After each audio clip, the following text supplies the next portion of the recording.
All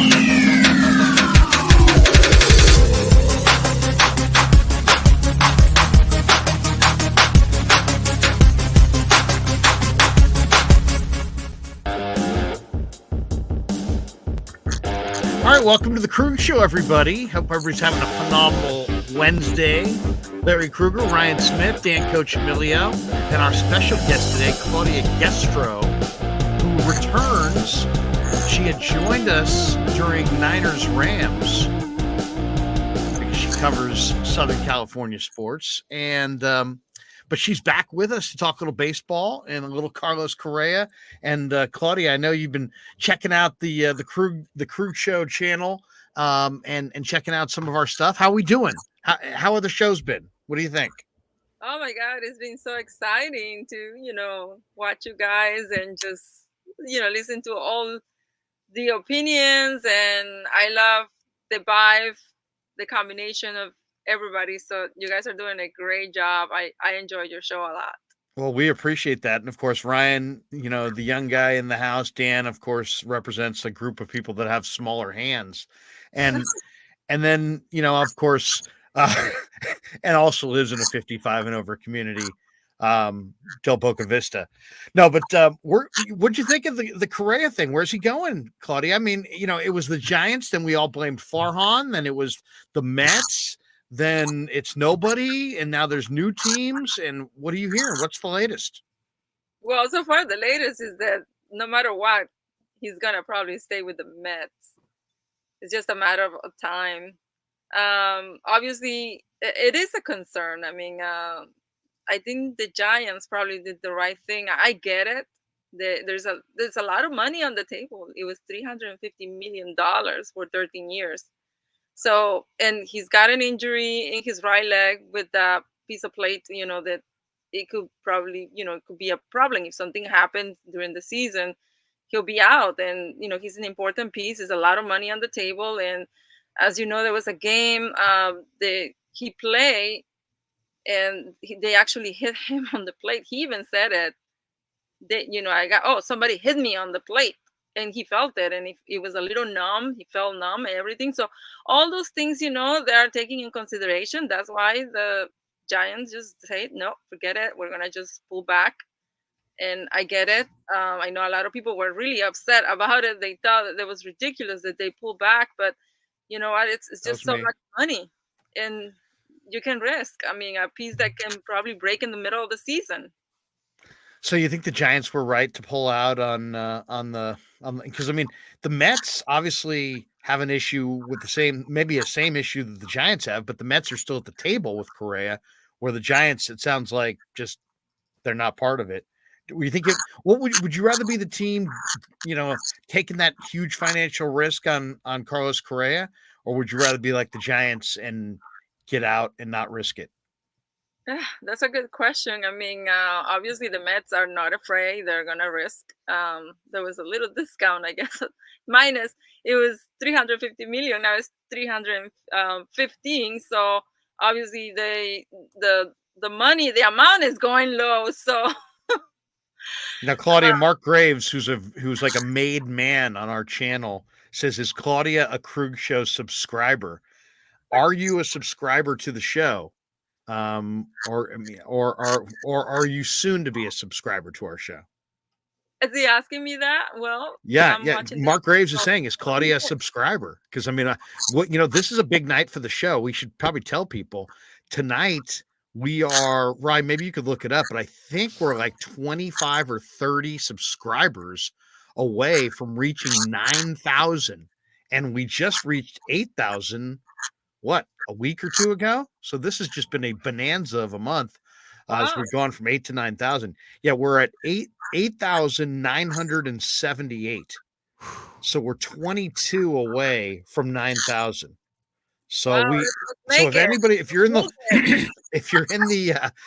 chat, if you're watching the show, hit like, but more importantly, hit subscribe. And all it will do is it will alert you every time we're having a show.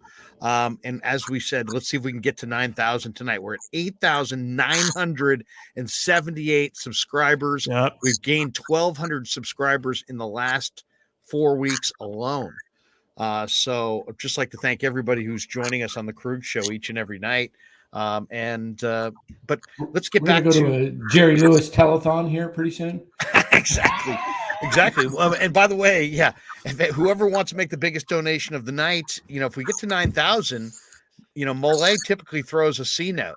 He does every time we get to a new plateau. So let's make Mole part with another $100, supporting his Sac State College friend Larry Krueger. He hasn't been in here that much, but I do like the idea that he's just always keeping track, and that no matter what, he will come in with that C note. NorCal Bill says, I've been subbed, Lair. All right, NorCal Bill, fist in the air. But yes, we are closing in, and we want to get to 9,000 tonight. So if you're in the chat and you haven't subscribed, please subscribe. We talk a lot of Giants, a lot of Niners, a lot of Warriors during the draft season. I'm going to inundate you with NFL draft crap. And then we bring on talented people like Claudia, who we meet along the way, who do a great job covering sports in their market. So Claudia, give us your breakdown. If people want to check you out, if they want to see the kind of stuff that you're putting out there. I know you're doing a number of different projects. I've seen you doing baseball. I've seen you around hockey. In LA, there's no shortage of events to cover. Tell us a little bit about what you're covering these days. Well, there's so much going on. Obviously, LA is one of the big markets. As you know, your rivals, the Dodgers.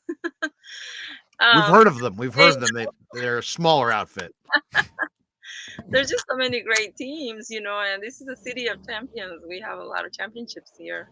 So it's been really a blessing to be able to cover all these different teams. Right now, I haven't been doing a lot of basketball, but pretty much been focusing a lot on hockey. So I've been working with the league, NHL in Espanol. As you know, they're trying to expand to the Latin America countries.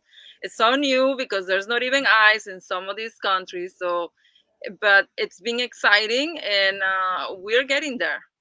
So I'm doing a lot of the video reports. We do have a group of guys that are writers too. So if you guys want to check out some of their articles, they can just go and check it out. It's nhl.com/es Espanol. And that's pretty much it, which I'm working on another video. It will be out there probably tonight or tomorrow. So I'll let awesome. you know. And where can they find that? Is that on Twitter? Are you going to release that on Twitter? Or? Yeah, it will be on Twitter too. So you can find me on Twitter. Tell people your Twitter handle. We should put it in there for you. But go ahead. Once you fire your Twitter handle away for people. It's Claudia Gestro, just like my name and my last name. So pretty much that's where you can find me. I also have a Facebook. It's a public, not the private one, please. the public one. Claudia Gestro, and then I have I have an Instagram which is called Claudia G _Be Real 22. Nice. So what do you think, Claudia? What's the talk in LA? I mean, it's interesting. I'm watching the Dodgers from afar. I know you're all around the Dodgers during the season. Justin Turner is a guy that's right. Yeah, I know you've covered Justin Turner. He's out of there. He's now in Boston. What do you make of the offseason LA's had so far? Oh, it was very disappointing. I mean, we haven't seen anything. The Dodgers really did that well in the offseason. It is very obvious they don't want to invest money. They are hoping their best farm system is going to come up front and is going to do this. But some rumors said they are saving this money to get Ohtani. That's I'm trying not to hear that. Wait, my headphones went out. I could have swore you said something about Ohtani to the Dodgers, and it just all I got was static. It was I don't believe it. Like that. I don't believe it. I honestly think that the Dodgers are ready for new blood, new guys to come up front and do the job. That they have one of the best farm systems.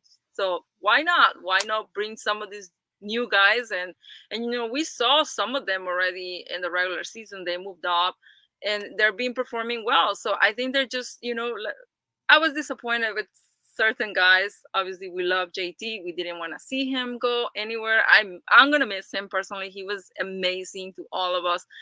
But, this is a business. And once you start reaching an age, it's unfortunately for every player, they have to, they got to move pieces. So for them, they're going to have Miguel Vargas now. They're going to move him up. They already moved him up, obviously. And now they're going to he unfortunately for Giants fans, Miguel Vargas rakes. That's what I mean, he absolutely he hits everything. He's a line drive machine. I mean, it's amazing. They just keep coming up with guys. It's their farm system. I mean, everything they put on that field, it works out for the Dodgers. Yeah. And that's the reason why they have faith in these guys. Obviously, the rotation is going to be interesting. I don't have 100% trust yet on this rotation. I mean, obviously, Julio Urias was one of the greatest this past season. A lot of faith on him. But I don't know how Gonsolin is going to be, because he broke down like right after the half of the season. So, and then May hasn't been really the guy that was before Tommy John surgery. So, and we're going to miss Buehler for a little bit. He's not going to be ready on time. So, I don't know. It's just going to be very interesting to see who they're going to be using as far as the rotation goes. If you're just tuning in, you're listening to Dodger Talk. I'm David Vassay. This is AM 570, and we're just going to keep it going blue all night. Next hour, we're going to get into Brusdar Graterol and what kind of potential does he have? We're going to do a deep dive on that.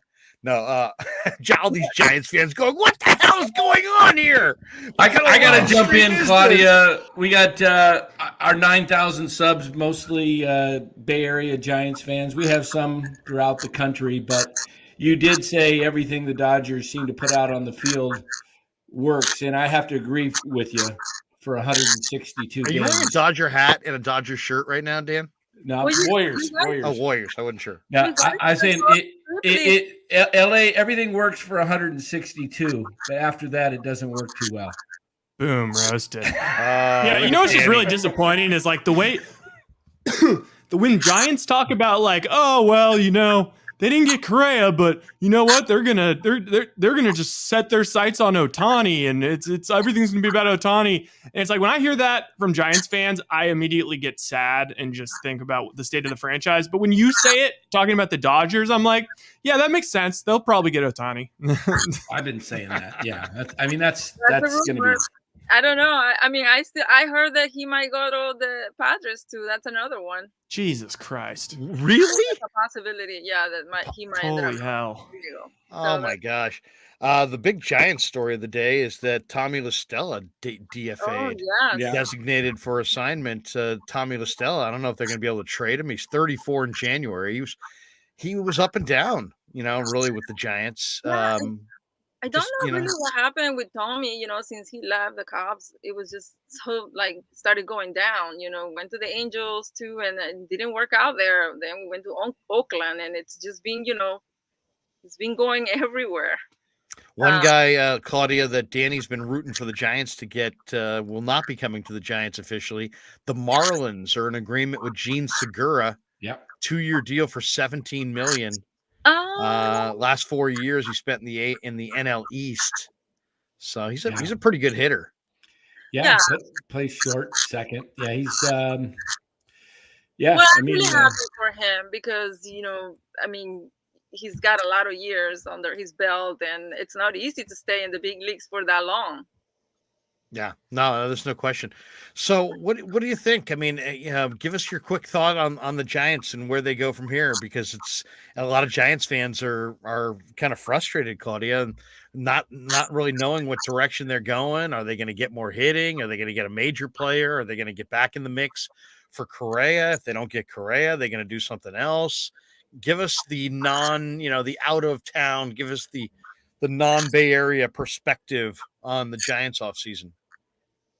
The offseason, it obviously wasn't good once they pull out Correa. It was bad. It was really bad. But you know what? It is what it is. They were concerned. I don't disagree. I mean, everybody, it's a lot of money. It's a lot of money on the table. I just feel like Correa has always had a great season. But his numbers were way better with the Astros. Way much better. And he wasn't able to get that kind of money after he left the Astros. I'm not a big fan of those 1-year contracts, but he went for it. I just recently had an interview with Scott Boras about those 1-year contracts, but obviously he's a businessman and he knows how to word these deals. I don't know, he's amazing doing these deals like that, but I'm not a big fan of 1-year contracts, especially when the talent is right there fresh, on your table, and you don't get the deal and then you go only for 1 year. For 1 year, I just feel like the player sitting there, you don't know how he's gonna perform for a full year. His record might start going low, and the numbers starts going low. So then you're trying to chop him around. I mean, obviously he's still good, but again, now not only that, he's got an injury. So as far as the Giants, I saw that you guys got Ross Stripling. By the way, I love Ross Stripling. He's one of my favorite players. Now, what do you love about Ross Stripling? He's such a great guy. He's just Texas A&M guy. Great personality. He'll probably be on your show anytime you want. He'll be awesome. Oh, really? I like him. Yeah, you guys are gonna enjoy it. He's a pretty good pitcher too. He had a pretty good year. I mean, I think he'll probably be. I bet you he makes more starts in San Francisco than he made in LA. They used him more as a swing guy. I think he'll be more of a full-time rotation guy. That's my guess. I really hope so. I think he's always been, obviously after he left LA, he went to Toronto and he finally got to start. Because, LA's tough. I mean, especially to become a starting pitcher, it's hard. It's not easy to make it there. But let's see what he's going to bring to the table. I think it's good. He's a great clubhouse guy, definitely with a lot of enthusiasm. He's always happy. He loves to be around everybody, and I think it's going to be a great teammate for sure. And plus, he's with Alex Wood back again, best friends. And that's it. If the Giants keep Alex Wood, I saw a rumor that it was a Yankee trade with Alex Wood going to the Yankees in a deal. We'll see what the offseason brings, but yeah, so far people are not too excited about, hey, it's Aaron Judge. No, there's no Aaron Judge. Hey, it's Carlos Correa. No, there's no Carlos Correa. And both times to be teased so dramatically, right? I mean, the John Heyman report had Judge as a Giant. The Correa thing, everybody thought it was a done deal and that he was just, the physical was a formality. Here we are, and he's still not signed, and they haven't gone in a new direction, really. It's just this is one of the real bizarre off seasons I can remember, at least from the Giants' perspective.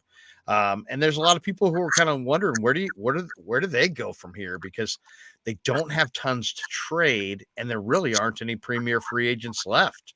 So it's going to be a very interesting January and February, I think, for Farhan Zaidi, because I think the expectations are still going to be pretty high, and I don't know what kind of options he has. He's going to have to really get out there in the trade market and make something happen. Who knows? We'll see if he can do it. Maybe he can do it.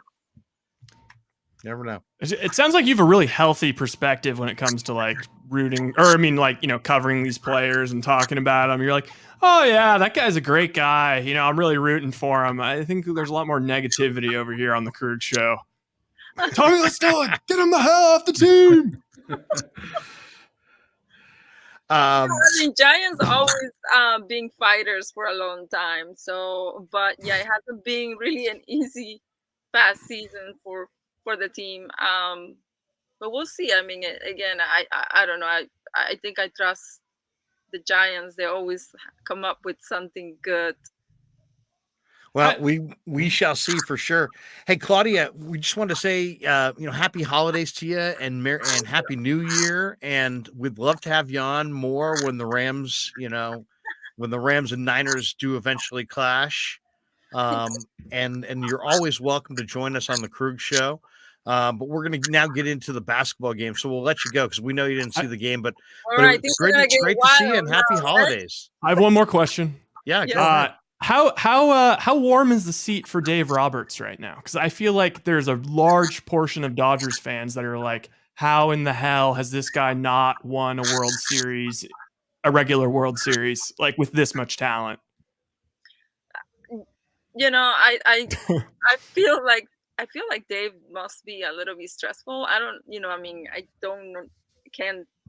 he's never gonna tell you I'm stressed, but you can sense, he's being wanting for this to happen badly for him. Obviously, 2017, the Astros stole it, and now they won in 2020, but it wasn't a regular season, so it's like it's probably frustrating, obviously, for a manager. And I think he does a great job with the guys, but as we know how things work nowadays with analytics, sometimes managers doesn't have the control over these games. I mean, I don't want to say it like that, but it's the truth. Let's put it out We're there. used to that.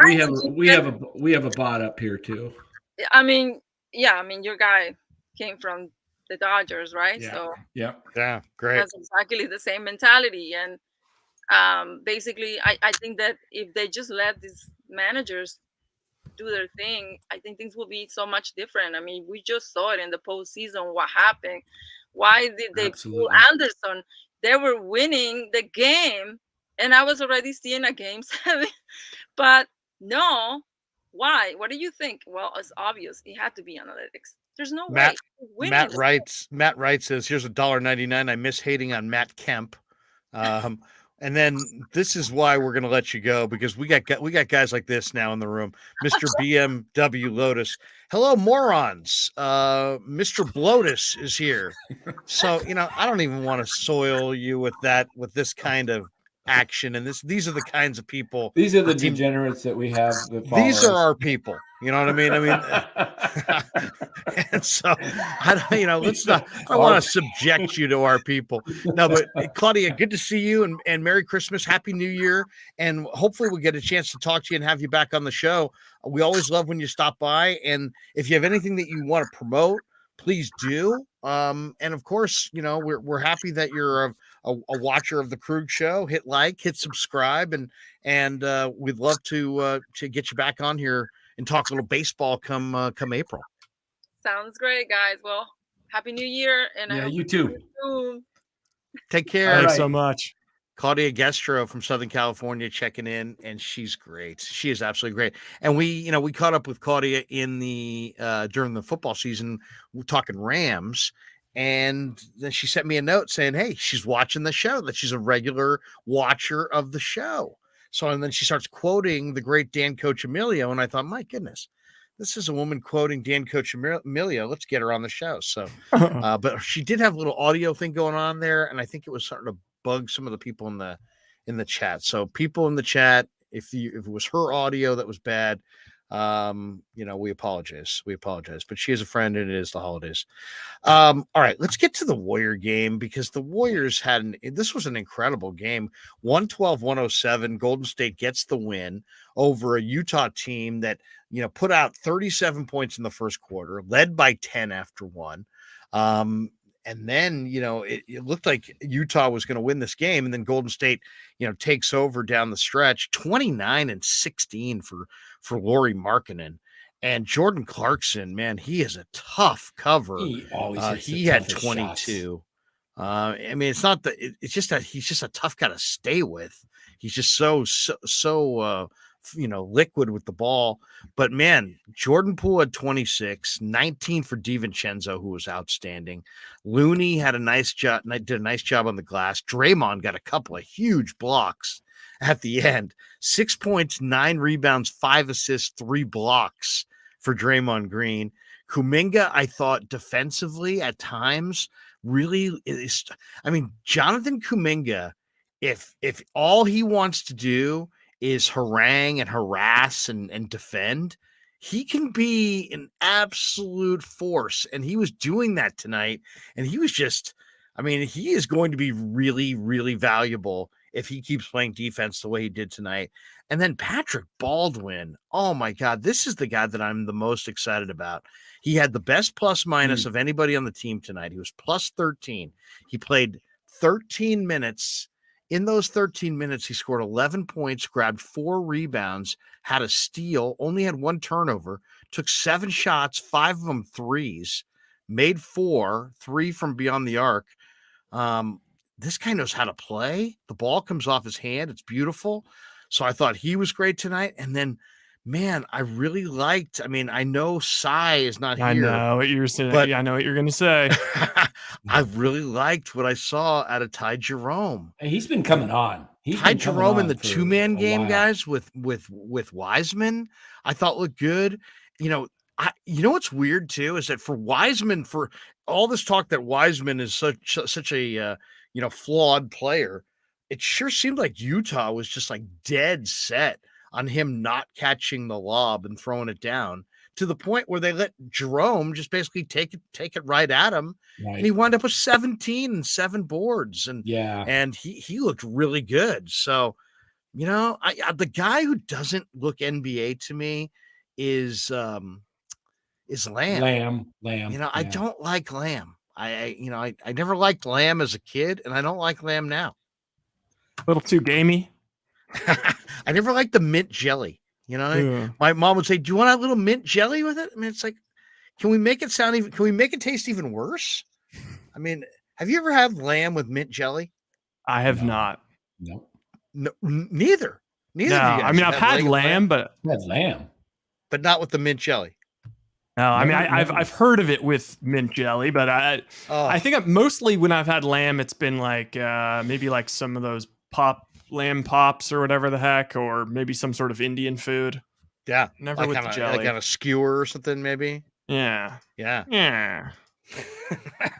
No, anyway, tonight was Lamb. Anthony Lamb's not doing it for me. But outside of that, I like the way this Warrior teams. It was a good win tonight. It really was. I could see the 14th. Well, they got one spot left, I guess, because Andre's taken the 14th spot. If they have to add a 15th, if they don't make a trade and minus or pick somebody up in the buyout market, I could see Jerome getting that last spot just because he plays within the offense. Kerr loves him. He's a and ball you know, handler. I was listening to the Sunday. I've heard two national announcers, but Jeff Van Gundy was singing his praises like he's just a really, really smart basketball player and very gifted offensively. He's like a coach's son. Yeah, he plays, within the framework. He doesn't do anything super dynamic, but his height allows you to switch on defense and take guys that are 6'8", 6'9", and he can kind of hang with them a little bit.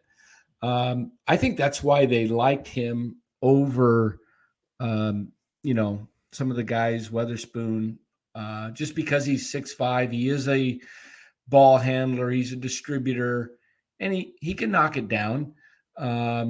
He kind of plays smart. He's championship at Virginia. So I think he's pretty good. But I'm like you, Larry, PBJ tonight. And what I saw he is nice. The other night, what a sweet looking stroke. I mean, the guy can just easily, just effortless, fired up from 29 feet. And, he's on the money a lot. So he's a guy that is going to get better. He's not super quick, I would say. He's kind of slow in basketball movements, but he's more of he just looks like a shooter, like a sharpshooter. It's interesting. It's like, what is this Warrior team? First of all, I think what we know now, after watching them against Boston, watching them on Christmas beat Memphis, looking at the way they're playing without Steph Curry, I know they're 500. They're dominant at home. They're terrible on the road. I don't think any of it matters. I really don't. I just think that it's for them. They know they've been there before. None of these seedings, it doesn't really matter. I've kind of hit on this. I don't want to pound this into the ground, but I just do think that I like the makings of the second unit, right? So you got Looney and Green and Wiggins and Steph and Clay in the starting lineup. And then on the bench, you got DiVincenzo and Jordan Poole. So now you're 7 deep, and you got Kuminga and you got Baldwin and you got Wiseman and Ty Jerome. The one thing that, it's like, if you could add something to this team to help them get over the top, what would it be? Because it's hard to know exactly what kind of piece. The one guy who I see on the trade market that I would make a move for if I could get, I really like him, is Emmanuel Quickly for the Knicks. I don't know if you guys watch much Knicks basketball, but Quickly is a high percentage shooter. I mean, I think he's a 90% foul shooter, and he's got unbelievable speed and quickness. And I just think that, if I could take Moses Moody and turn him into like an Emmanuel Quickly, and you had another guy who could handle and shoot and finish and be on the floor late in games because he's such a great free throw shooter, it would make you a smaller, faster, more athletic team. But maybe other people, I've heard people say, hey, I want a two-way wing who can play defense. I've heard other people say, hey, another legitimate big to, give Looney and Wiseman, give Kerr another option up front.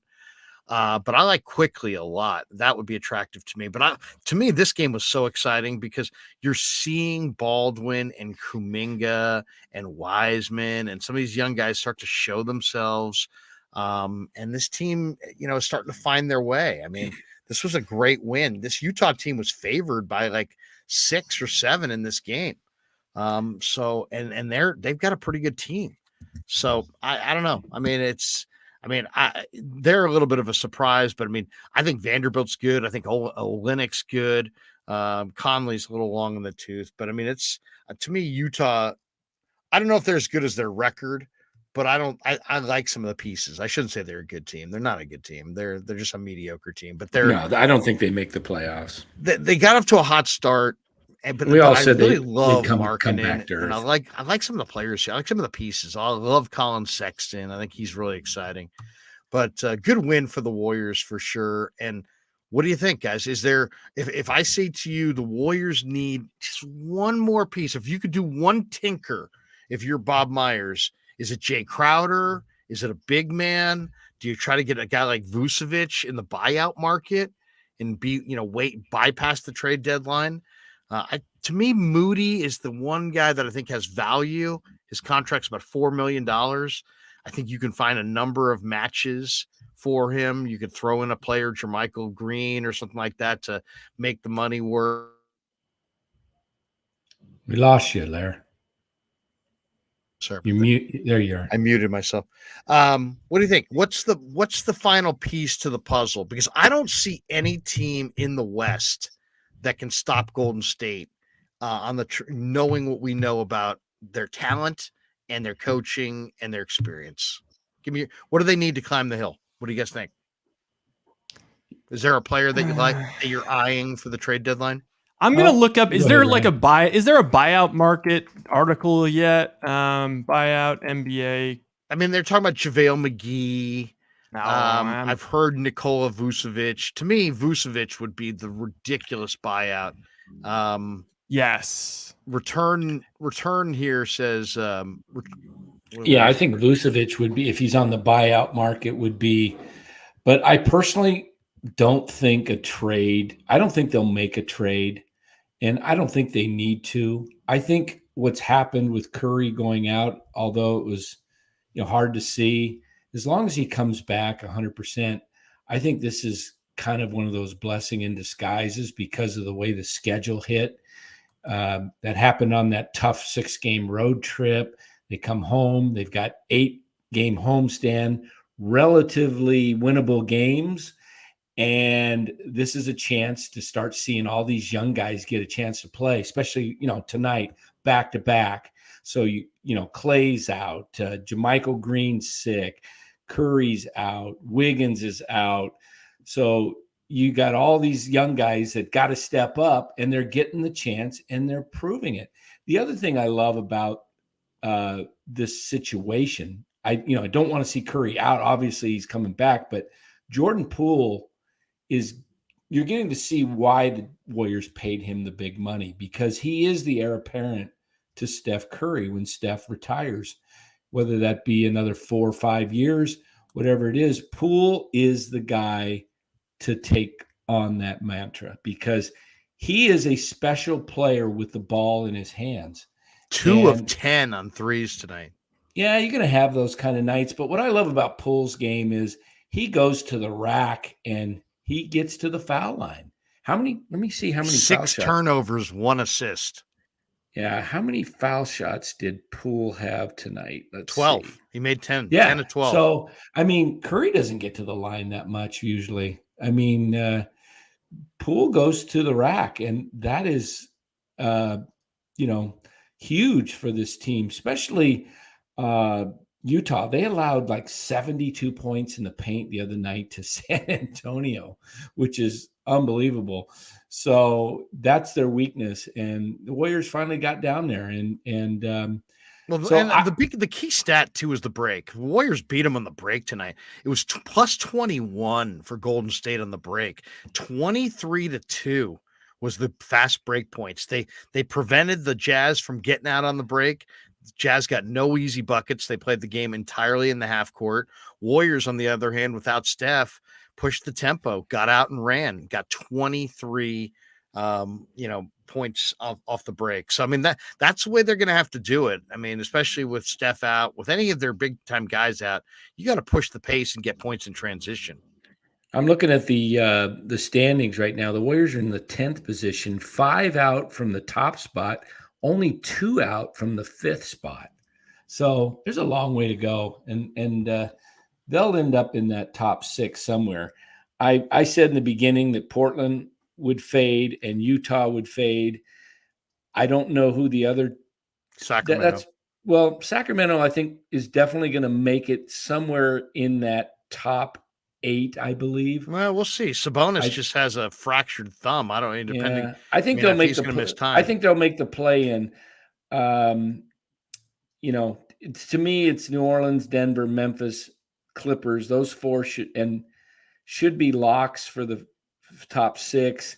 Phoenix would be 5. I think the Warriors are going to have to battle it out with Dallas for that, 6th spot. And the Warriors have a chance to just go past, a few of those.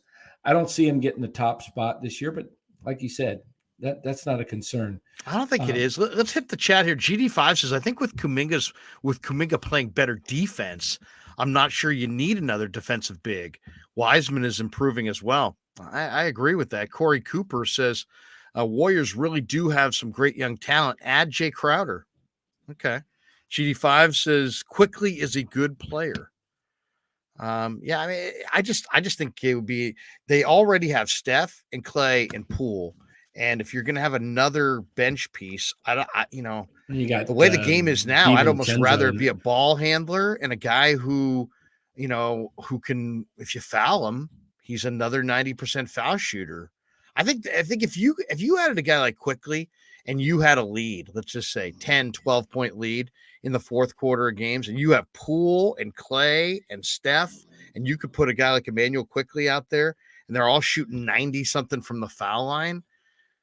I mean, good luck coming back against that team, right? I mean, because they're all they got to really do is just drive in and draw a couple fouls, and you're gonna have a hard time catching up with that many guys shooting 92% from the foul line. Yeah, I mean, it would just take already a strength of the Warriors and just make it an overwhelming strength. We got this one's kind of interesting. Nick J says, what happens when Ty Jerome and Lamb hit 50 games played? Do they have one spot available to sign one of them for the remainder of the season, or do they get to send them to Santa Cruz? Yeah, they get sent to Santa Cruz, or they got to sign them. They can't play anymore once they get reach the 50 mark. Well, they can if they give them a full-time deal. Right. Yeah, but they only have room for one on the roster unless they let somebody go. Right. Unless they might let a Lamb go at the end of the 50. He's not one of the 13 or 14, so that's not correct. So no, he's got to and I hear, from what I hear of Kerr, is they plan on having Andre play at some point later in the second half and gear up for the playoffs. They want him. We'll see. What do you think of these names? What do you think of a couple of these names, guys? What do you think of this one? Rye, you like that? You like PJ Washington? I mean, I like PJ Washington. Kid Trixie says Jakob Pertl. What are you going to give up though to get these guys?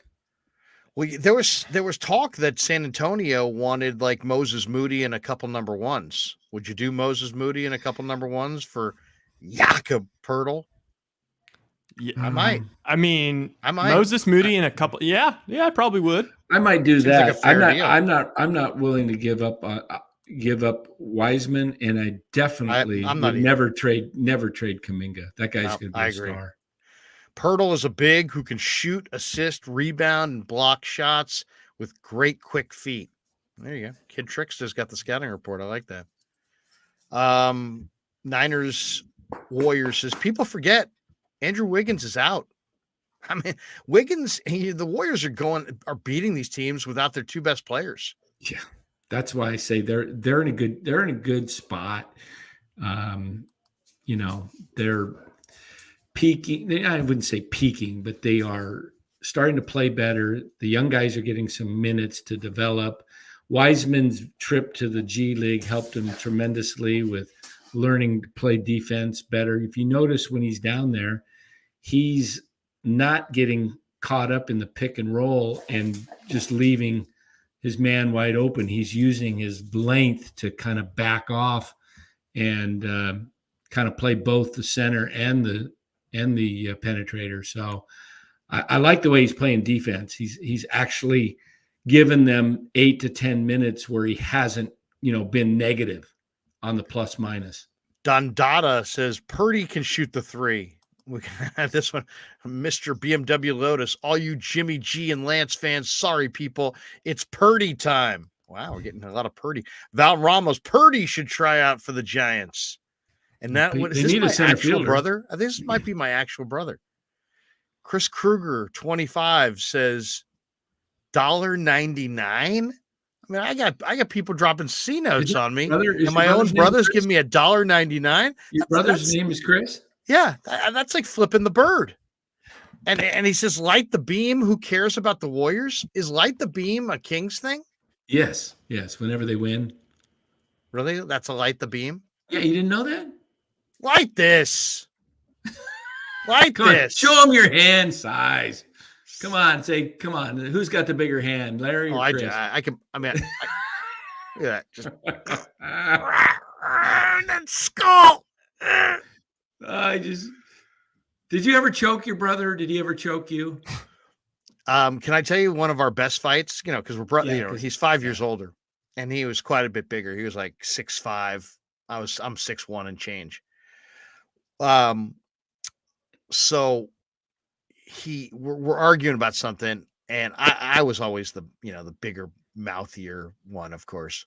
Oh, and he fires a spool of thread at me, a wooden spool of thread. Yeah. And when I picked it up, I saw that it had the needle, was still in it. You know what I mean? Oh yeah. You know how yeah, somebody used it, put it the needle, and like my mom stuck the needle at an angle in the thing. Yeah. And so I saw the needle, and he threw it right at my head, and I was just so outraged that I picked up this stool, and it was like a footstool. What kind of stool? A wooden footstool. Was it wooden footstool? Was it? Okay. And hurled it at him. Boom. And hit the wall, and worst thing yet. Decision. So we take the stool. It had been in the it'd been our trusty family stool forever, right? And we put it in the corner, but we didn't really fix it. We just I broke it by throwing it into the wall, and so it was a little wobbly. 6 weeks later, my mother is dusting on top of something, and she's standing, mother standing on the stool, and the thing goes down. Oh no. And she goes down, and she's on the ground. She's like, "Oh, that damn stool." And I felt, seriously, you know how guilty I felt? I mean, I don't know that I've ever felt quite as bad as that moment, as I'm like, oh. Why wasn't it your dad? Said your mom. I'm like, oh, Mom, I'm so sorry. I threw that stool at Chris, and it broke. Oh, you didn't say that. You should have said Chris did it. No, at that point, when your mom's laying there on the ground, pissed at the stool, and in reality, you're the one who broke the stool. Man. So Larry fessed up. Man, And then you mix in the fact that we were Irish Catholic, so there's tremendous guilt involved with being Irish Catholic. If you had, I'm Italian Guilt. Catholic. I mean, guilt was a regular part of life. I mean, yes, healthy dose of guilt. If my brother was on here, he'd tell you stories that they actually, I had two older brothers, and we had boxing night on Monday nights because my dad went bowling, and so my mom just let us kind of go at fight it, each other, just having fun. And I guess I hit my brother. We were doing pillow fighting, and I hit one of my brothers, and the pillow came off, and I got him without the pillow. He hauled off, and he literally knocked me out. They tell me, just really, like knocked me out. I don't remember it, but it probably is true because I've had 4 concussions, and they've all gotten worse. So that was probably my first. Which of you guys said the Kings were fading? My nephew now, my brother's kid, Henry, says Sacramento isn't fading. Sabonis just scored 31 points. Oh, he played tonight? So take that. Take that, avulsion fracture. Let me take a look. I'm playing with it. Sabonis is... Kings beat the Nuggets tonight, 127-126. Wow, that must have been a wild finish. Is there any chance that the Kings, who are 18-15, will wind up with a better record than the Warriors? No chance. I don't think so, but I think they will be in the. I think they'll finish in the top 8. I think they'll finish ahead of Utah and Portland.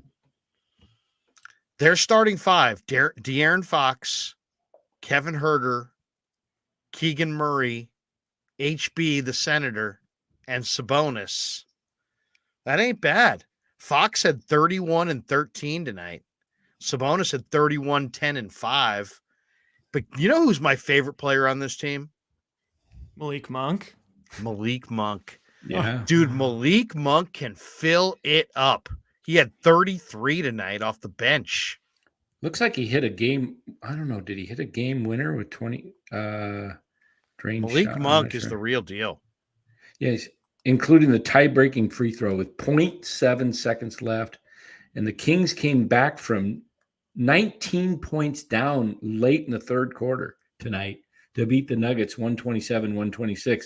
You know what would be interesting? What would really be cool, I think, is if the Kings got in, let's say they get in that 7th or 8th spot, maybe the 8th spot, win the play-in, get in, and knock off the 1 seed, which whether it be New Orleans or Denver. How awesome would a Memphis. Kings-Warriors series be? Yeah, that's what I say. Round 2, Warriors finish like 4th, and then they meet up after the Kings upset, the 1 seed. That would be pretty cool. That would be rocking.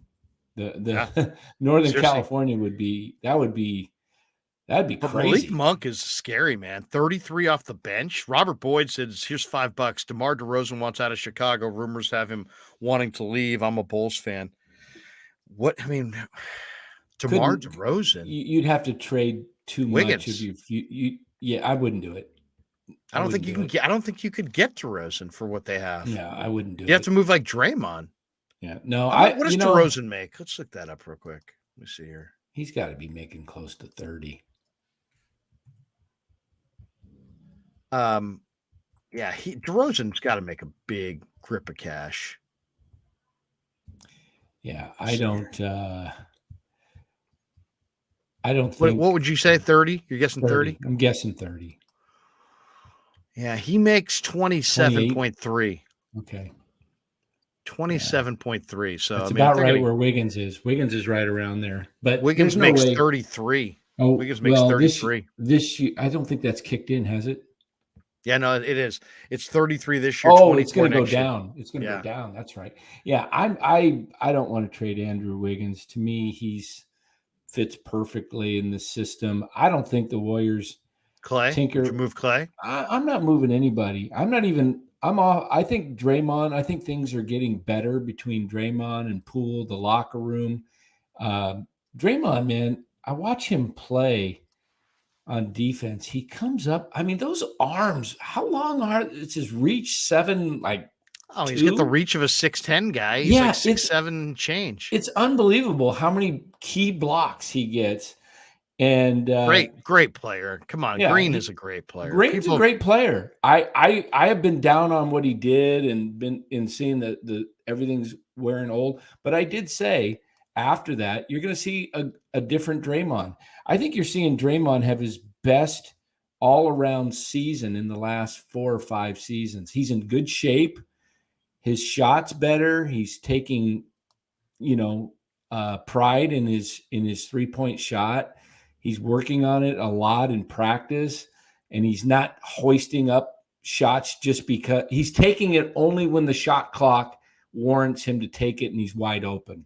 Where last year he was shooting them with, 10 seconds left, 12 seconds left on the clock.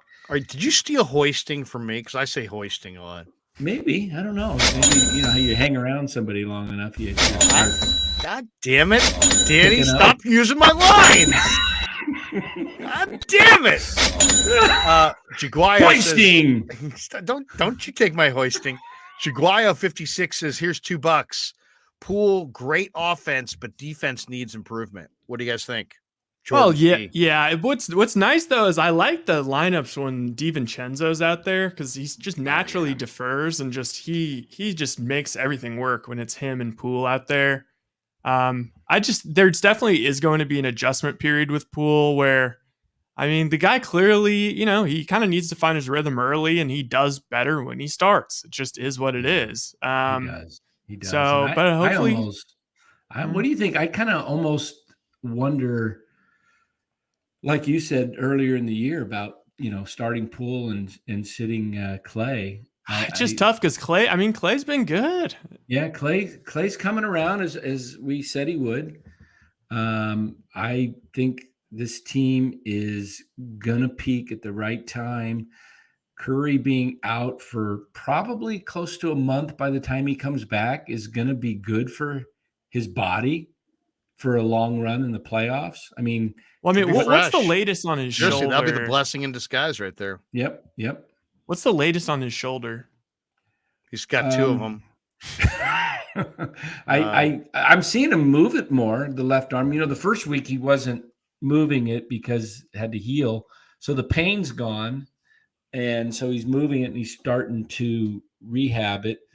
But pain is gone, Dan? That's the pain what he says. The shoulder's gone? That's what he said. Yeah, the pain in the neck's still there though. Yeah. Dan's got tremendous inside information. Yeah, I do a lot of reading.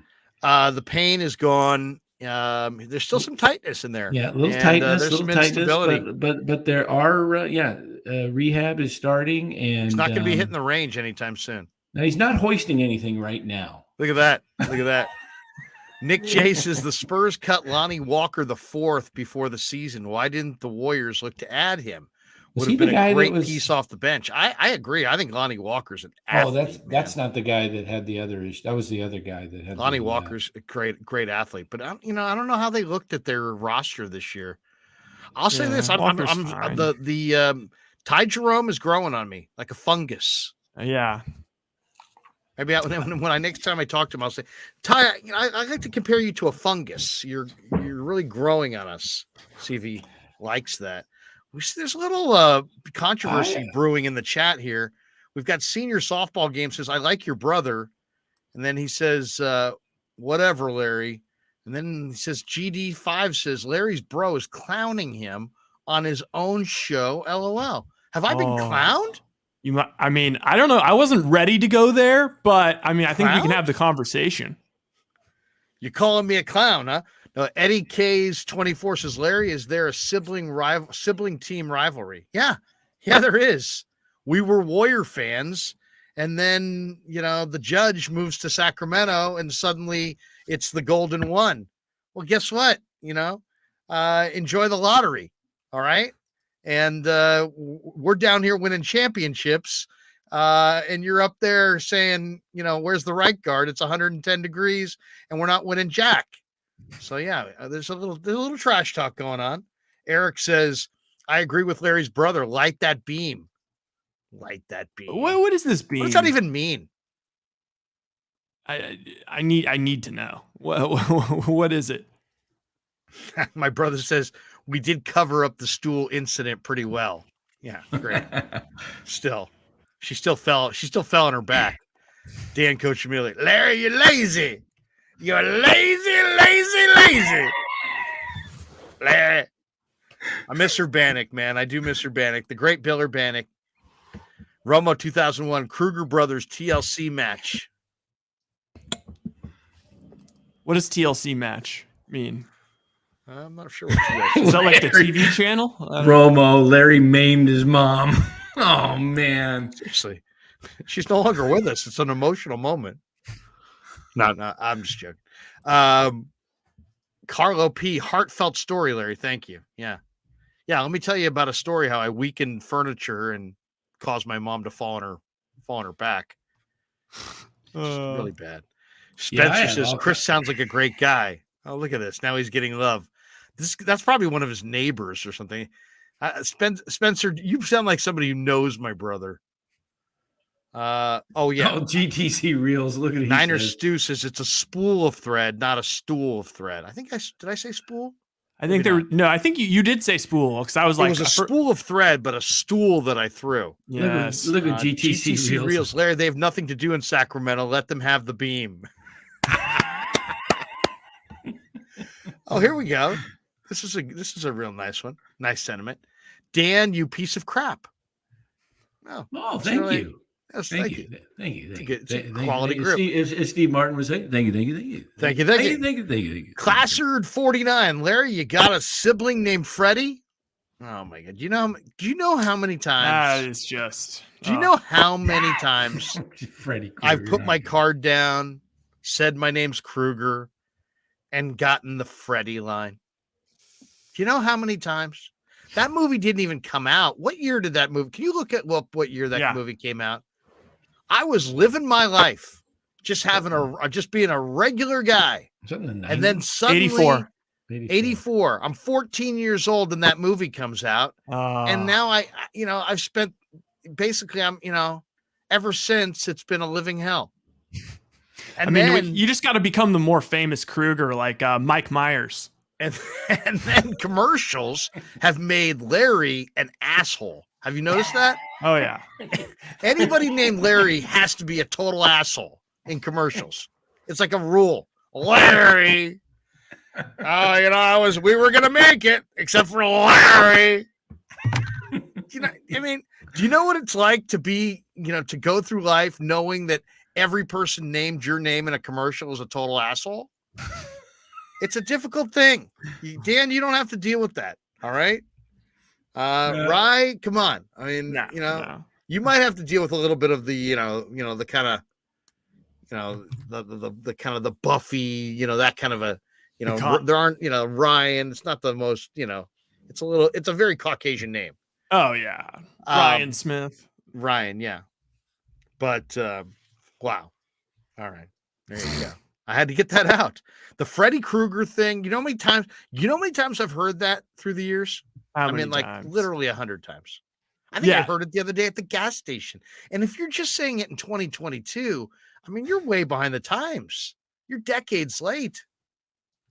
I know. That joke was popping in the late 80s. I know you were like the right age for that joke. Come on, get up there. Oh. What the heck? Henry Krueger, there's more going on in Sac than the Bay Area suburbs. Wow. Look at that. We now got a little rivalry. What's the better place to live? Walnut Creek or Sacramento? Obviously I got to say Walnut Creek. But Sac, you know what? Sac gets a bad rap though. Nationally especially. Well, I would say the most fun thing to do in Sac is to get a truck tire and float down the river in the summertime. True. And there's cheap golf. There's some good restaurants. I like hot weather. Like I like a summertime baseball game where you can go in short sleeves and shorts and sit outside. I wish San Francisco had Sac's summer weather. I know. That it is nice. Sacramento at night in the summertime is awesome. It's beautiful. It's warm. It's unbelievable. Sit outside. We used to do, right? We used to take my CJ7 down onto the river access at Coloma, take our lawn chairs, put them in the water, and just sit there and, drink 40s, watch the sun go down. That sounds awesome. Yeah. I mean, and just, listen to some music and decide what bar we were going to that night. I mean, it was the good old days. The good old days. The good old days. Man. All right, let's call it a wrap. No. Let's wrap it up. That's enough. That's it. I'm depressed. I got to get out. Wait. Where the hell did Dan go? Maybe that's why I'm depressed. Yeah. There's no Dan. Where the hell's Dan going? Don't tell me Dan had something to do. No, sorry about that. I mean, I noticed that we're stalling a little bit. I have been in the background trying to just make sure that these locker room videos are going to be good to go when we play them. So, but no. Okay, so what? All right, Warriors. Realistically, I mean, this was a question you posed. Krueger takeover. Yes, go ahead. The question you posed to me was like, what teams could you realistically see knocking the Warriors out in the West? None. And it's like, no, who can beat them? Denver, maybe. I mean, I'm worried about rolling, maybe Denver. I'm just worried about Curry's shoulder being like a little bit of like an ankle, like his ankles thing. Like I guarantee he's gonna I'd set the over under of an aggravation at 1.5, and I think I would go over. You know what I mean? Like once he comes back. So I think but as long as that thing kind of holds up, Clay keeps rounding into form. Right. I don't know. I think Memphis could knock him out. I think, like we were saying earlier, like if the Mavs just get crazy hot from 3, you never know. What do you think of the Pelicans? I mean, Zion had like 45 tonight. I mean, the Pelicans, look at this starting 5. They got CJ McCollum. Trey Murphy is super underrated. Oh my God. Tonight he took 6 threes. He made 5. He had 21 points in 27 minutes. I love Trey Murphy in the draft. Then they got Valanciunas. You got Zion.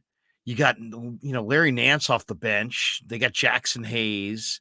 They've got some talent. I mean, it's not the deepest team, but I mean, Zion's line tonight, as you said, 43. How do you play 30 minutes at Zion's size and have 3 rebounds? And that's amazing. Oh, yeah. That was my thing with him coming out, is like, he's the opposite of Draymond in terms of the length of his arms. And like, he's just not going to get as many boards as you're going to want. He's not going to be as good on defense or block as many shots as you want, but he is pretty seemingly unstoppable. Do you believe in them? Do you believe in the Suns? I mean, who do you believe in the West? I mentioned the other day that I thought I kind of believe in Dallas, because I was watching Dallas the other day, right? And when Dallas got the 3 ball dropping, I mean, Dallas looks good. I mean, you got Luka, you got Dinwiddie, you got Hardaway's kid. Finney Smith's an athlete. They added Christian Wood. Christian Wood's 6'10". He can shoot the 3. Reggie Bullock can absolutely shoot the 3. Bertans can shoot the 3. I mean, they've got some 3 ball firepower, and they got the superstar, and they look so much better this year with Hardaway and Christian Wood. I don't know. To me, Dallas is kind of if the threes are falling, Dallas is no picnic. No, not at all. And I don't know. I want to see. It's interesting because it does feel a little bit like the Patriots, like post Brady, where it's like you're kind of waiting for someone in the West to like just really, grab the conference by the balls the way, even Patrick Mahomes, like, you look in the AFC, I guess you'd maybe say him, but nobody's really done it post Brady. No one's like just been racking up Super Bowls. I don't know. I'm trying to figure out which of these teams is going to be the team going forward. And I part of me wants to say the Mavs just because of Luka, and I feel like they're going to be aggressive. They might have a move to make at the deadline. But I think the Warriors have a lot of guys they can throw at Luka, and until he gets like in phenomenal shape, I don't think he's going to be able to get over the hump. Dan, the question was, before you disappeared, probably to pinch one off, who's the biggest threat to the Warriors in the West? I would say, I think it's Denver, just because of Murray is back, Jokic, and Aaron Gordon. I mean, they got a bunch of guys. And then Bones Highland. Yeah. I just think, Denver's starting to come together. They weren't healthy the last couple of years. Good coach. Yeah. I don't think they can beat the Warriors in a 7-game series, but I think it would be their toughest matchup. And Memphis is going to be there too. I mean, those two, I think those are the two that Dallas doesn't faze me because I don't like the way they play when Luka he's like, in a way, it's like watching Harden. It is. It's just like, I have a hard time, isolation. like, even though the Luka thing is so cool, I have a hard time, like, people have such short memories. Like, Harden was that 1 year, like, when he was it was like 40 points, 50 points, 60. Like, he had a 60-point triple-double. I do think that there are consequences to playing like that. Yep. Once Especially you get into the playoffs. Yep. Yeah. What do you think of that report that Harden wants to go back to Houston? Yeah. I don't think Houston First of all, wants him. why would you want to go back to Houston? Have you guys been to Houston? Hot and muggy. Right, you ever been to Houston? Hot and muggy. No. Oh, my God. No. Hey! Worst climate in the history of the Whoa, world. look at that, Mac. Right. Wait a second, Mac, before we right. get to that, Corey Cooper says no one seems to talk about it, but Bob Myers is on an expiring contract. Who is making the big Warrior personnel decisions?